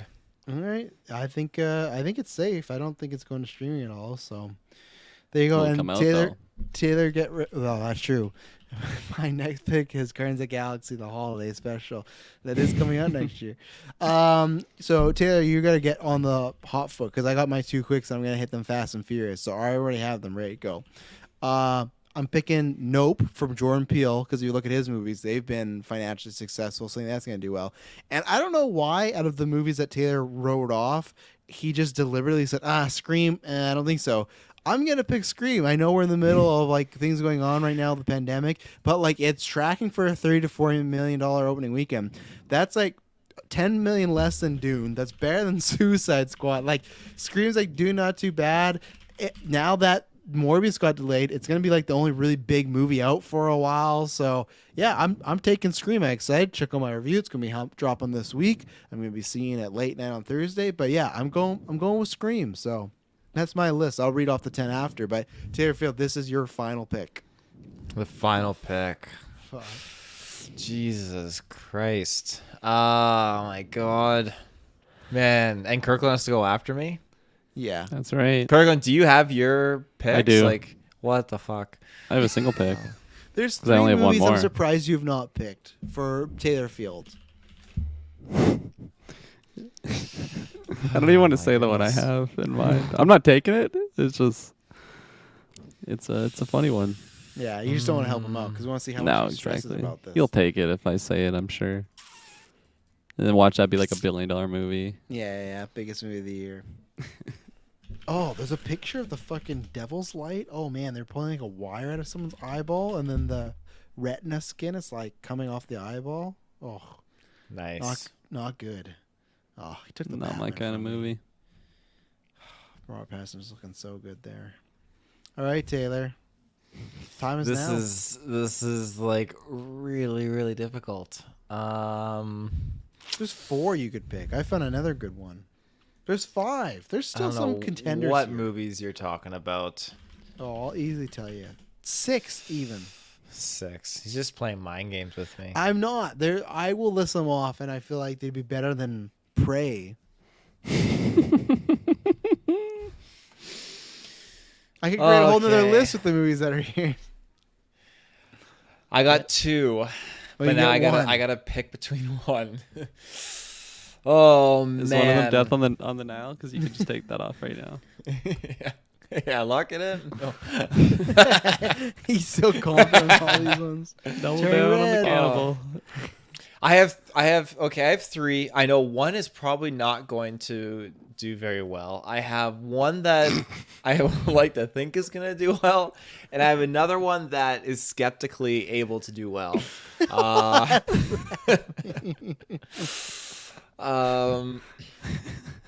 I'm just gonna. Hang on, let me You see. feel like the what worst sports like scout in the history. I got a couple here that won't do. Jimmy, what do you think my odds are in the draft? Well, I got one team that wants to draft you. Not going to go well. I got one team that's going to draft you. It might go well. And then I got one team that might draft you that goes skeptically well. So your odds are looking good. Welcome to the Patriots. Oh my god. Okay, well, I narrowed it down to the 2, and I'm just looking at their box office earnings of their previous films, and You should have done that with Northman. it's tricky to know what. I can't wait to get that Northman box office at the end of the year and just look at it. 8 million. When I we hope come he back in a wins by year 8 too, million. I want to have it like in order of which Yep. one was like the most moneymaker 100%. on our list. But imagine it'll be like 2 million to get him to win, and Northman will put him over or something like that, you know? That's the way to do it. Or what if Oh it's the my worst, God. where it's like just a couple million, and because he picked Northman, like he needed 2 million to win, but Northman got 8 again, and like fuck. All right, Okay. Taylor, I'm gonna settle on Knives Out 2. it's a Netflix movie. Fuck! What is this shit?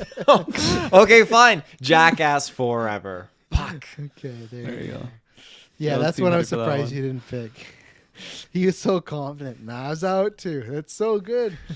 Oh man. So Kirkland Patzer, you got your last pick to end the draft. What's it gonna be?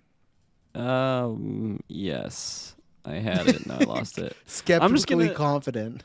I'm just gonna take it off. It's kind of funny. It's the last pick. I'm gonna take Ambulance. That's another one I was Michael saying. That's a good one. Bay. Yeah, you got a big cast in there. I think I think it could do fine with the names Yeah. that are in there. So Yeah, it's an action movie. Yeah, that was the one I was saying. Surprise wasn't picked. Jackass for sure, especially for you, Taylor. Which I'm glad. what you got. about The King's Daughter? What's the King's Daughter?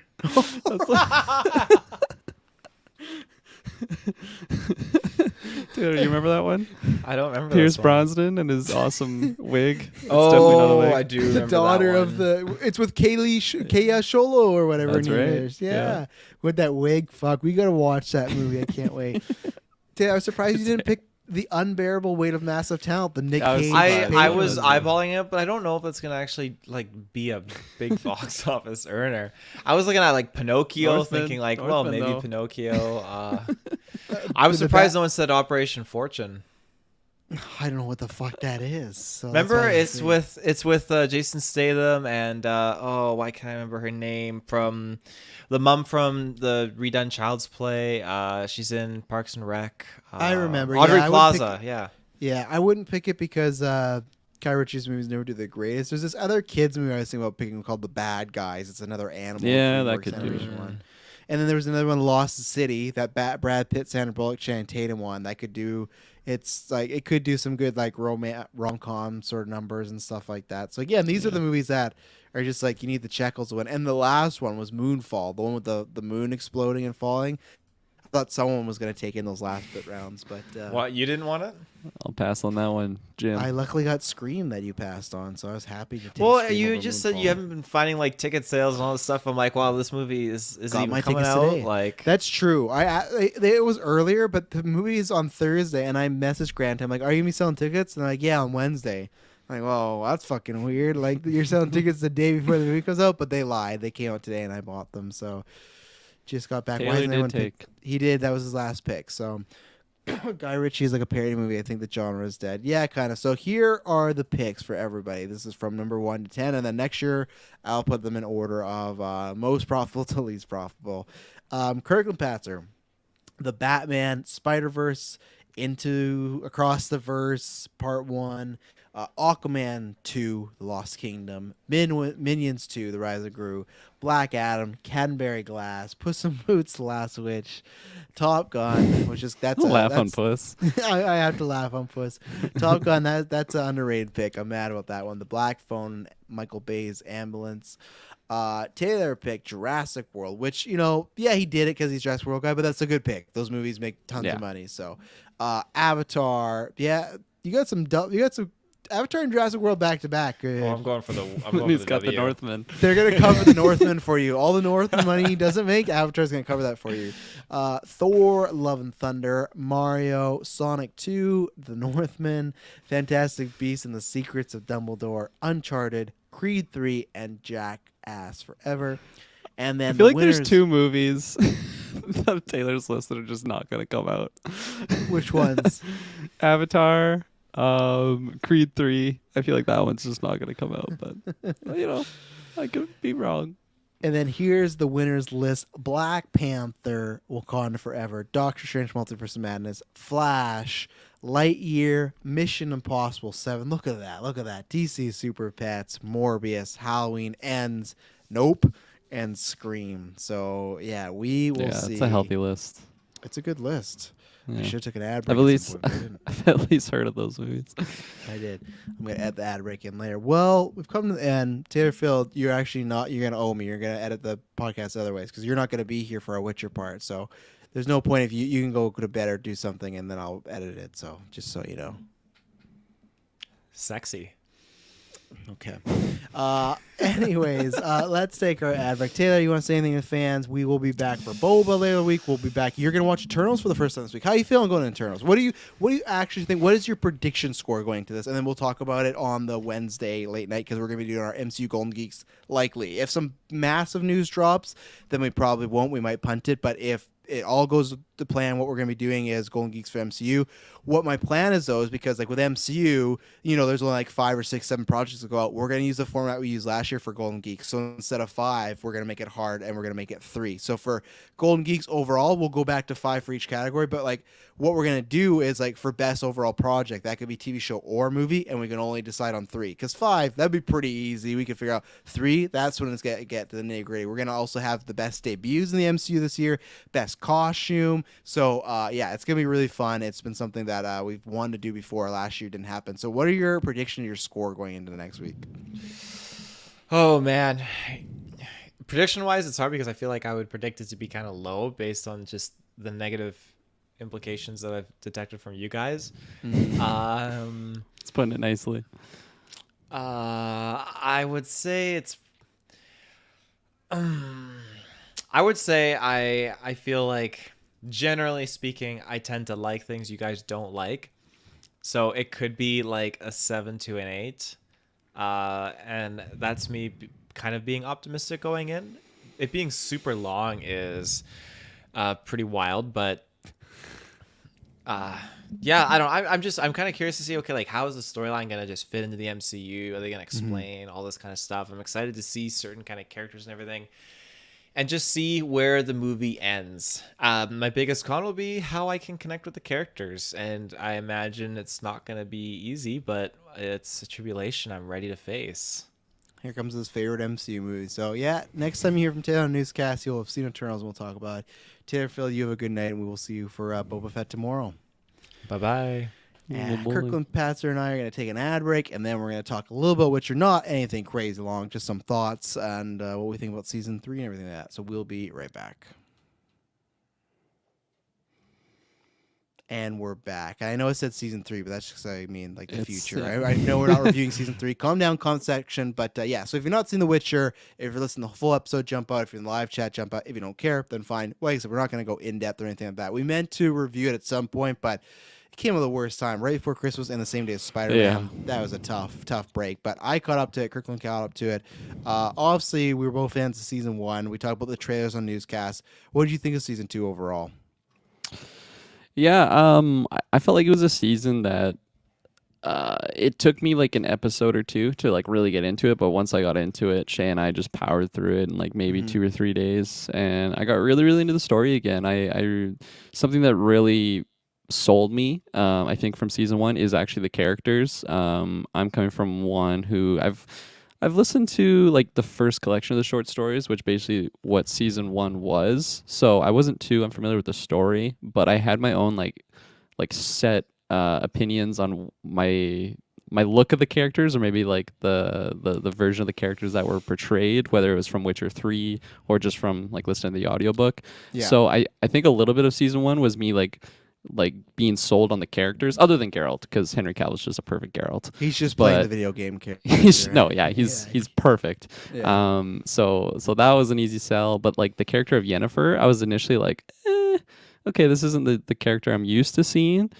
I think I like this version more than every other version that I've come across. I am such a fan of this actress. She's doing such a good job at the character. She plays very, very well at like a strong, confident character, but then in early Season 1, like you see like her vulnerable side and how like she's, you know, she has her own struggles, and I that character is so interesting to me. Ciri, same thing. I'm like, who is this little girl? Like this isn't Ciri in my eyes. I'm picturing the Witcher 3 Ciri, and now it's like, man, this actress is just so good at the role. And it's tough with Season 1 in her role because she's literally just playing like a little princess. Like she doesn't have much to go on, which Season 2, it just dives so much more into her character and like seeing her kind of stand on her own and being a stronger character. Yeah. And I really liked both her, Anya I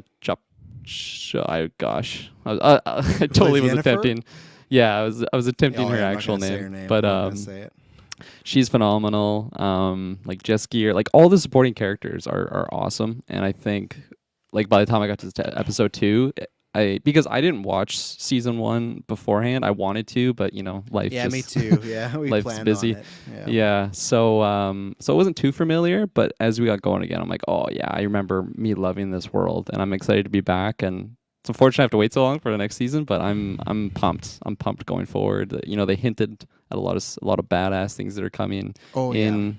Do we have a non-spoiler section, or are we just going in it? I think we can just go in it now because it's so old. That's what I said at the beginning. If anyone wants to jump out, they can, you know, so.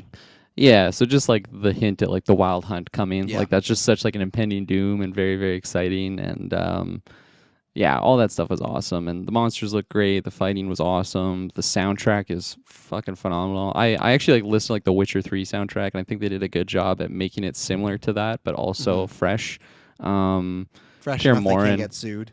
yeah, Karen Morin was awesome to see. I think they did such a good job with it at making it feel like the Witcher den, and yeah, that is kind of my overall thoughts. What about you? Yeah, no, I agree. When it's funny to what we're watching season 1, Netflix gives you like a recap, but I think that recap was terrible. Like, I don't think they really did not get me to the point where it's I like, agree. oh. Yeah, like luckily because like I played Witcher 3, but then because of that, I was into the game, which is funny. I actually downloaded Witcher 3 and played it last night. I always plan on doing some quests, and then some fucking asked me if I want to play Gwent, and then there I am Dude, an hour later. oh my god. Yeah. I watched the show, and then I'm like, I gotta play Witcher, because this is just Witcher 3. And I downloaded it, and I just played Gwent. yeah. It's just so fun, but I'm like, I'm going to go do these. I had so many side missions to do, but... I'd be a terrible Witcher. I'd just be in taverns, drinking and playing Gwent. I'm going to take your cards. But, and then I learned that they shut down the console versions of the base game, which is fine, because it started off really good, and they made a lot of changes, and it sucked, and that's why people stopped playing the game. That's why, guys, you screwed it up. It was, I don't know what they did. It was just, it was so annoying. They just made it very unlike the game in The Witcher, and I was like, okay, well, either way. So the actual season I was looking very forward to. Overall, I think it was a really, really good season. I think I still prefer one a little bit, but not by like a huge like leap. Not like, oh man, this was so much better. Just like if I in my head, I'd have to think about it. But I'm excited to one day watch it again. Yeah, I was very surprised. I know I'm all over with this one, but I was very surprised about the Wild Hunt, because I told Emma, I'm like they showed it like a little bit in like a vision, and I'm like, oh, I think that's as much as we're gonna go. Because I said to Emma, I'm like, oh, I bet at the end of season 3. We're going to get something near the end that's going to show the Wild Hunt, and that's going to be like, oh man, they're coming. And then when it happened, like literally I pitched what happened in season 2 for season 3. So when it was happening, I'm like, oh man, we're doing this right now. And it's setting up to everything canon-wise as far as Yennefer and Geralt are going to like raise this girl. And I think Ciri, Sorella, whatever you want to call it, I think that actress did a phenomenal job, because in the first season, she's there, but she's just going to react and stuff. Like, I don't think she had enough scenes for me to know if she was going to be good or not. You know, she's like, okay, she's playing the child version of Ciri. And even then I was like, oh, would they do a time jump or something like that? But no, they didn't. They used the same actress. And luckily, they probably knew this when they casted her the first time, but luckily they got a really good actress for this character, because we're definitely in that age no longer, but there was a time where a kid character could really bring down a show and feel like, I check out, and not at all. Just like with Geralt, with Yennefer, with her, they're like the trinity of like, whenever they're on screen, I'm invested. Now, when there's other characters on screen, maybe I'm not as invested. Now, that's the thing where it's like, it's not bad stuff with the other characters. I know it's there to progress the plot and the story, but there's like many things I don't, not that I don't care about, but it should definitely, I'm not as engaged. And that's why it's funny when they showed that teaser for the spin-off, like the prequel that they're doing. I had no interest in that at all. Did you get that at the end of your season when you finished it? No. So when there's a prequel. It's like 12,000 years before Geralt of Rivia. Like, it's a prequel about, I don't know, something along like the world of The Witcher, and it cut in the credits, and it was like an end credit scene. And that was the thing where it showed a lot of characters, but I was like, if I don't have Geralt and Yennefer and Ciri, I don't really care. And again, that's not how I feel about this show. I do care, but I definitely like, I don't even say check out. It's just, there's definitely a point where here's my argument against it, where like Game of Thrones, almost every time they went to a character I was invested. There are times where I go to characters in this show where I go, okay, I don't care, other than I need to listen to this that I know it's going to come up later on and be important. But those characters, I don't feel, whether it's an acting or writing, they're that, you know, I attach to them. You know, there's people like Jasker that is like, okay, I attach to him because like he's part of the crew, but not anything too much as far as I can see him singing enough, and that's fine. So I think everyone's story was well done. I liked how much they kept Geralt and Yennefer apart for most of the season, and then brought them back when they did bring them back. It wasn't a happy reunion for many reasons. So I love every dynamic there. That's very much like the games and the books and everything like that, which I haven't read, but I've read of, because I did the whole like wiki dump after I got the game for the first time. Like, I need to catch up on a lot of stuff here, and I did. Like, oh, what? Geralt uses his memory and all this stuff. So how deep is this lore? Oh my gosh! And it's deep. So the only thing I'll say, and maybe this is not just because the rumors of like, oh, they might get Mads Mikkelsen, they might get Mark Hamill. I another character that I was expecting to be part of those pillars, the 4 pillars, was Vesemir, and I was not digging Vesemir. I think from a writing standpoint, he was kind of weaker, and I think we need to spend more time. And then from an acting point of view, he just didn't bring it. Now, again, yeah, I heard those names that were rumored, but the difference is with Yennefer, I never knew that actress before the show. I had no touchstone, so it's not like I was, it's a no-name, whatever. She came in and really impressed me. I was fully open, especially because this guy, especially from the video games, looks like a spitting image of Vesemir and what they'd want him to look like.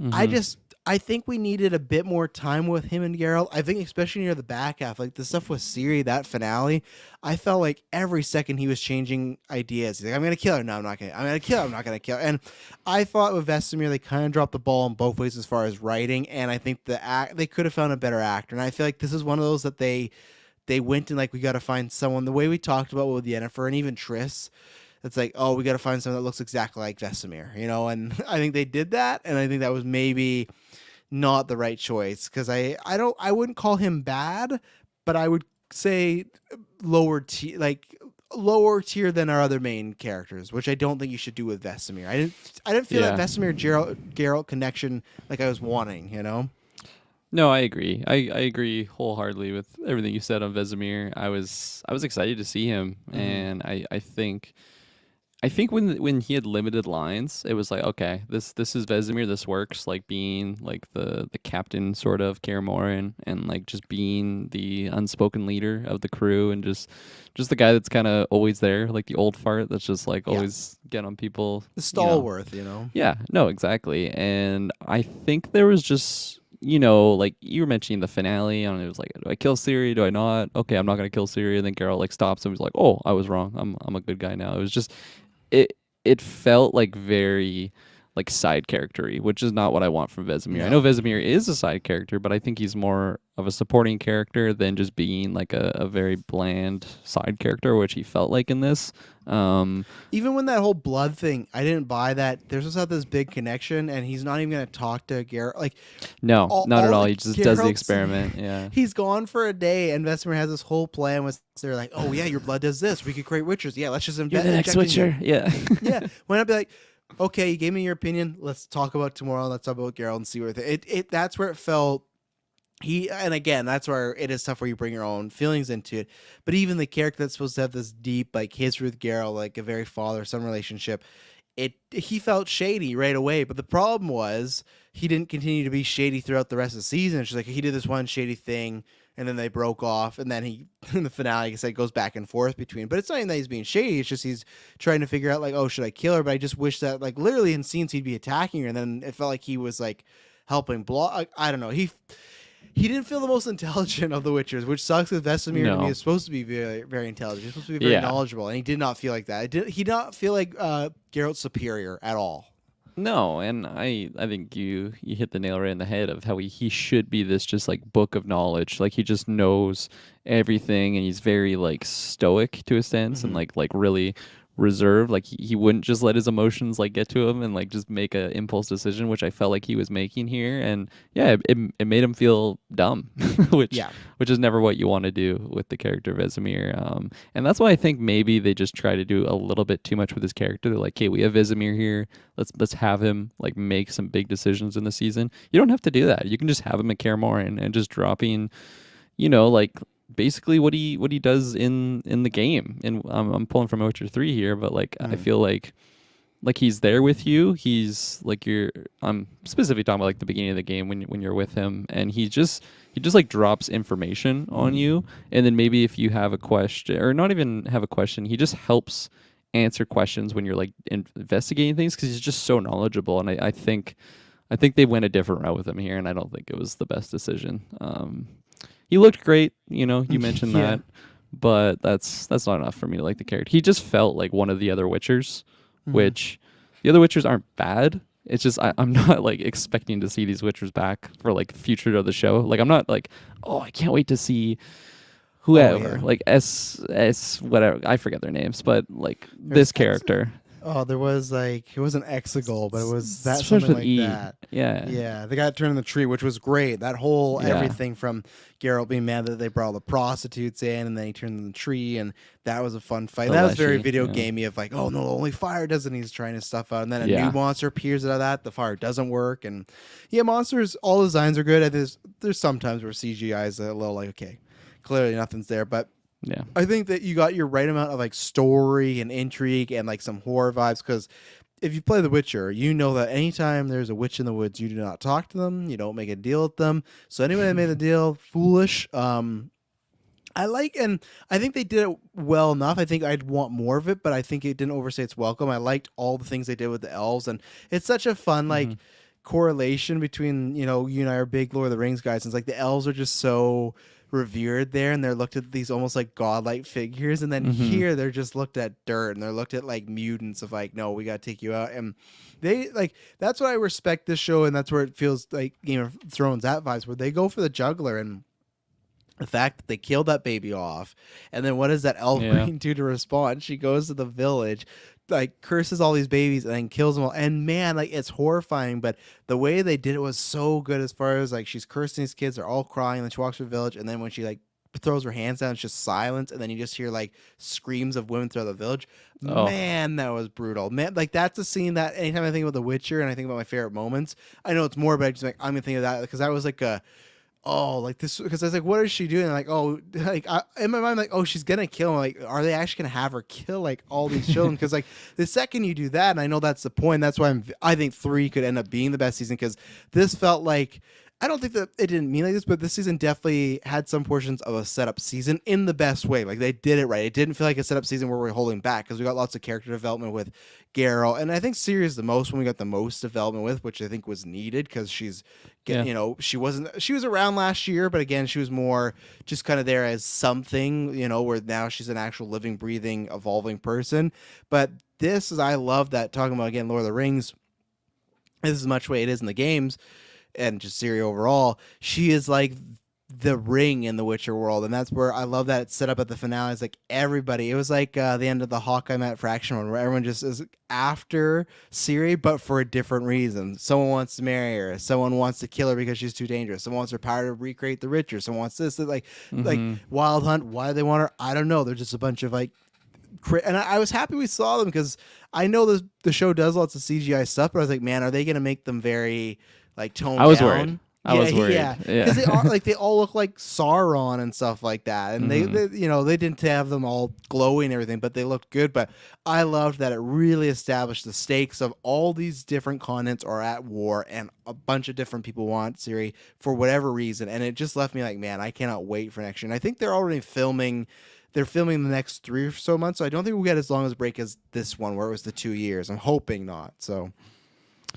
Yeah, no, absolutely. What was something? Oh, the elves. Yeah, I really like them in this season. Something that I find really, really interesting with the whole Witcher universe is just the tackling of like diversity and like just prejudice against like different races and monsters, and like that's such a main theme of just the Witcher stories in general. Like okay, are monsters just the things that look like monsters, or are they people? And like as the Witcher, you kind of go through those stories whether you're reading the books or playing through the games or watching the show. And I think this show is staying true to that and doing really good at just explaining the character of Geralt being very like scary to a sense because he's a mutant and he's a fucking trained killer. I'd never want to cross swords with that guy. No. But he's got layers to it, and I think that's something that Henry Cavill.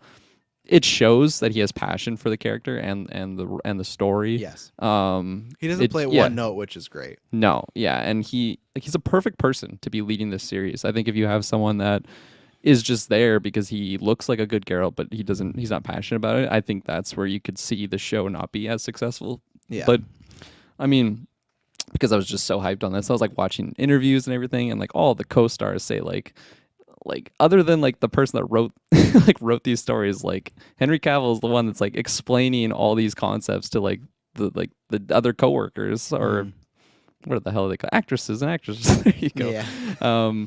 Just like minor lore details that just like help a character maybe feel this way. And he's just so passionate about it. I love hearing stories about that, especially when I'm interested in that subject, because I know that it's going to translate really well on screen. But yeah, that the whole baby thing with the elves, I was so worried like leading up into it. I'm like, these guys, they're not gonna end well for the elves. And No. it almost got to a point where it was like Game of Thrones. I'm like, okay, this is gonna go really bad. Like, this is gonna be brutal, and pretty much was just like murdered a baby. And I liked all like the twists and turns that happened with this show. Like the reveal of Emperor Amir Van Emry's like Ciri's father. That was really epic. You did not kill the baby because I had the baby. Yeah. It's like, oh shit. And that was kind of like, I don't know if I knew that from game lore or something like that, but that was just kind of, they did a good job of like projecting that was going to happen, because they're like, oh, how does Nivgal have all this information on Ciri? Like, how did they know it first? Like, well, clearly, like even in that vision she has of seeing the world and like all the things she wants, her parents, her grandma back, when everyone disappears, he's the only one like doesn't like fade away and disappear like that, because it's like, oh, well, this guy's still alive. So it's gonna be interesting to be like, because he wants her back, but again, does he want her back because he's wanting to be a father, or for some other bad reason? I imagine it is the bad reason. Yeah. So. Absolutely. I think with Amir too, like I knew that was her dad just from the game and stuff, but also they just do such a good job at having Amir be something more than just a man. Like the way that they talk about him, like the white flame dancing on the graves of his enemies, and they just like talk about him like he's literally a god. It's they do that in the book, they do that in the game, and seeing it in the show too. It's so awesome, because the whole time we were watching it, because like she was really, really into the show too, and she's never played the games or anything. She doesn't know the story, so all episodes she's like, what the fuck is this thing that they're talking about? Like, she thought it was more than just like an emperor, like a god king basically, and that's the way that they describe it. It's really awesome, and I'm glad that we got the reveal of him. He's going to be hopefully a force to be reckoned with in the next season. I hope, because the reveal was really epic, I hope his presence just throughout the show is very epic indeed. I agree. And then what was I going to say? Oh, yeah, I forgot to just add on to what you said about Freya Allen. I actually looked her up. She's the actress that plays Ciri, and how last season, like, I was a little concerned just because I knew going to the next season she was going to be older and have, like, a more pivotal role, because in the book, Ciri is basically the main character. Like, it's pretty much about her story.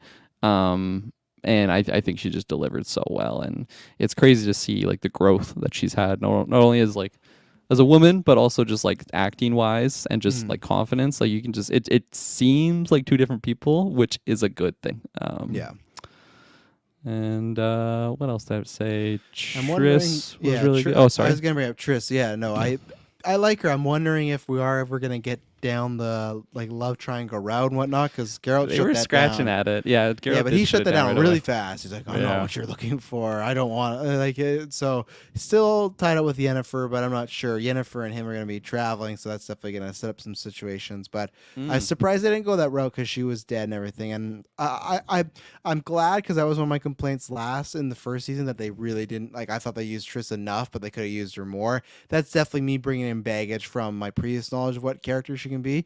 I thought she was definitely used more this time, which was good. I think she was used well, but I am even ready for her to be used even more. So we'll see. And yeah, I'm excited for Love Triangle. I'll be interested if they ever do the actual him losing his memory storyline, because I know that's a very like, is that in the books or just in the game? I don't know, because I haven't read all the books. I've only read the short story collections. Because I think in the first two games, it's like Triss is the main love interest. Like, I don't even think Yennefer's in the other games. And no, I think it's the other way around.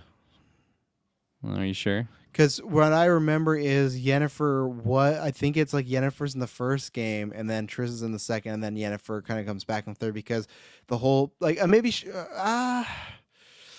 no, I've never played the first two. You might be right, though. Maybe you're right, because I think because I know the story is that he was in love with Yennefer and they raised Ciri, but maybe it was that he was with Triss, And then they kind of retconned it like, oh yeah, you did have this previous life, and it was Yennefer that you're in love with. But because I know the whole memory loss is like a big.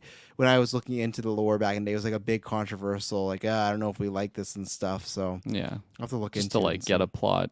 You know, just have a new love interest. Yeah, but for it was like, oh, we're all into Triss, and now you're introducing Yennefer and stuff. But I'm Team Yennefer, so. Oh, me too. Absolutely. Yeah. It's funny too because I have a buddy that's played the second game, and he's played the third game, but he started with the second game. He's Team Triss, and I think Triss is like the big love interest in that one. And playing the third one, I haven't played the other ones. I'm like, what? Come on, it's all about Yennefer. Let's be honest. Oh yeah, so the Nilfgaardian captain, I forget his name. Dijkstra? Is he the one that was captured? Oh no, that guy. No, I always forget their content. It's the guy who had the beard, and then he was with Yennefer for like half the season, right? Yeah. Let me just.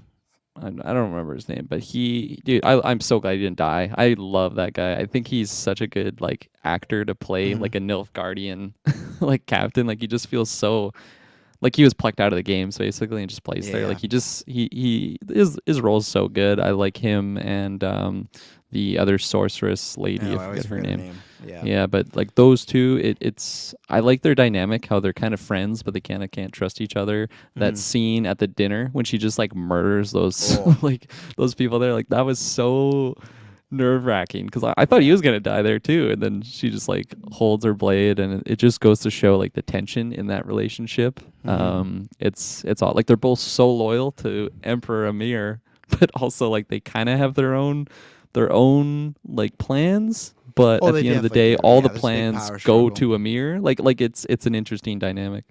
Yeah, and it was always fun, like her trying to, like her whole reason for getting the elves were, she's kind of friendly with them, but more just because she thought they could be a good weapon in the war. And then when they start to lose grasp of that, they try and figure like, oh, how could I do that? And I was actually surprised we got the answer about the baby in this season. I thought they were going to hold that'd be a whole big mystery for next year, but no, Amir wanted to brag about, and their odds aren't looking good for next season because he just said take them away, and I don't know what's going to happen to them.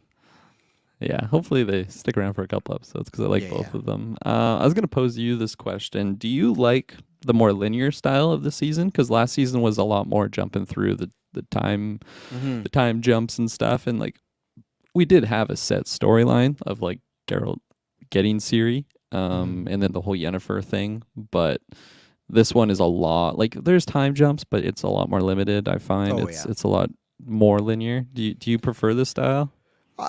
I'm 50-50 as far as long as it is good for the story, because I know that was a big complaint with the first season. Lots of people didn't like the timelines back and forth. But honestly, I like when I was watching it, it's much like the season finale of Dexter. I'm like, this works for me. This is good. Like I'm liking it. Like I didn't see what other people saw. I'm not sure if it's just because like I grew up with Nolan being my favorite director, so it's like he's always playing with that type of stuff and things. Yeah. But no, I was fine with it. I get why they do it, and I think it worked for the first season. But I don't know if you could do that again with the story now. The only way you could is like you'd have to do a mega time jump and like have Ciri as a different actress. But I think the thing is they don't want to do that. I don't think they want to be like, oh, we're gonna hire someone else when she's like 30 or 25, then jump back to when she's like a whatever. Well, I guess she's early 20s or something, but still I think they want to tell their linear story now, so I think it's fit for season 1 and I fit for season 2, and I think now going forward, especially where the season ends with everyone after Ciri, I think it again fits with it being linear. You wouldn't want to jump away into the future and be like, well, what happened there? You kind of spoil that she gets away or stuff like that. So true. I think it works. I also got to shout that I forgot with Ciri. I really liked the training scene too with all the Witchers. Yeah, I was gonna shout that out too. At first giving her crap and then cheering her on, but no, I'm down. I didn't have a problem with the first season. I liked all the twists with that, how they kind of kept it from you for a little bit. Yeah, I couldn't remember if I had ever asked you what you thought of like just the time jumps, because I can understand how it is confusing just because, you're watching one episode and then it just goes to another one and like Geralt looks the same, but it's like years later. That season was very much like the short story collections that I was reading or audiobooking. I'm not a reader, but like it was really easy because they would like the scenes would just match exactly the book. So I pretty much knew where we were.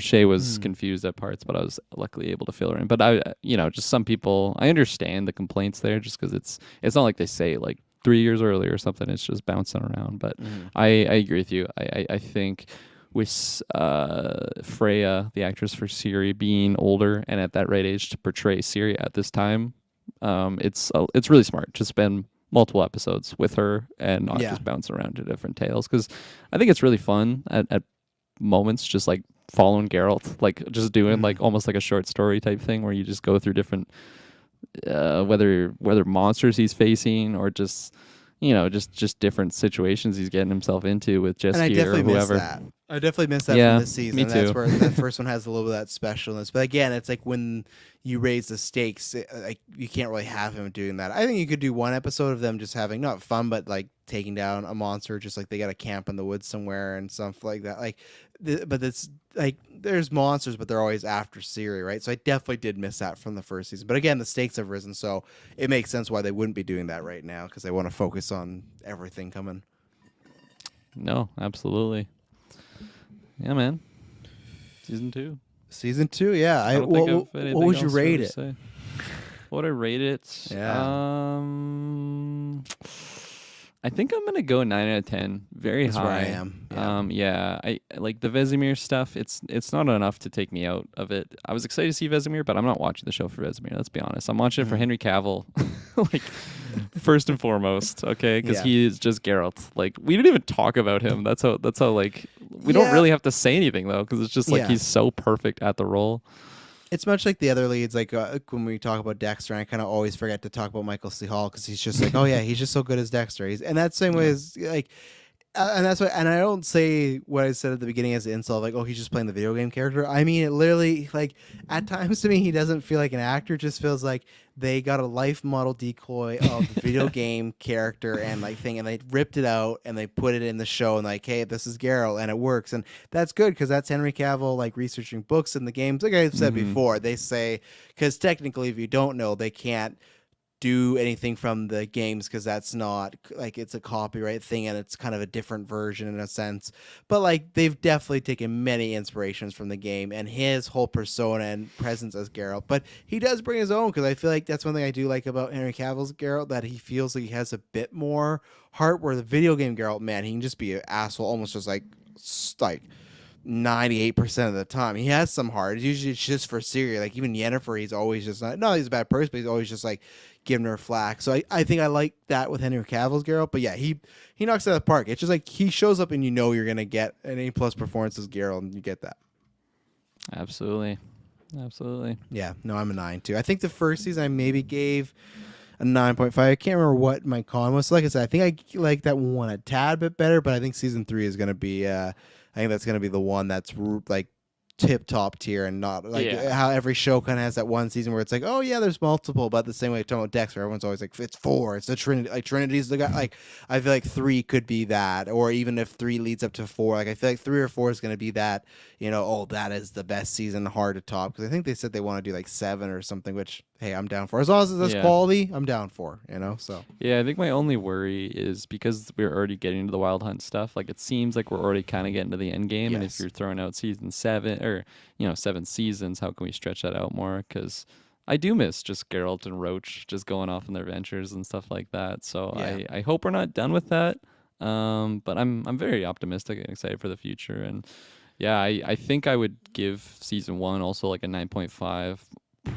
Could be honestly a 10. Like it was really, really good in my eyes. And very, very excited for season 3, and who knows, maybe we'll actually it'll come out at a good time that we can do a quicker review for it. Yeah, no, it's gonna come on the day of Aquaman and Avatar, which is like the same day. So it's like, ooh, but no, well, and that's the thing, if I remember from the games, like when they come to Siri to get her Wild Hunt, she is like a younger woman. Not that this actress isn't, but she is still just like 20, 22 or something like that, where I feel like Siri later on is supposed to be like almost her 30s in Wild Hunt 3. Like she's still younger, but she's a woman now, and I feel that's the thing that they've been talking about Wild Hunt the whole time. So there's still, I think, even a chance next year we might not get Wild Hunt fully, and they might just keep building up to that because there's a lot of other threats, right? So just because we've seen them, maybe they won't jump to them right away. So, and Wild Hunt, I think you can get at least 2 seasons out of too. So if you don't do next year and then you get 2 seasons out of them, that's 3 more, and then you just got to do 2 more seasons after that. So.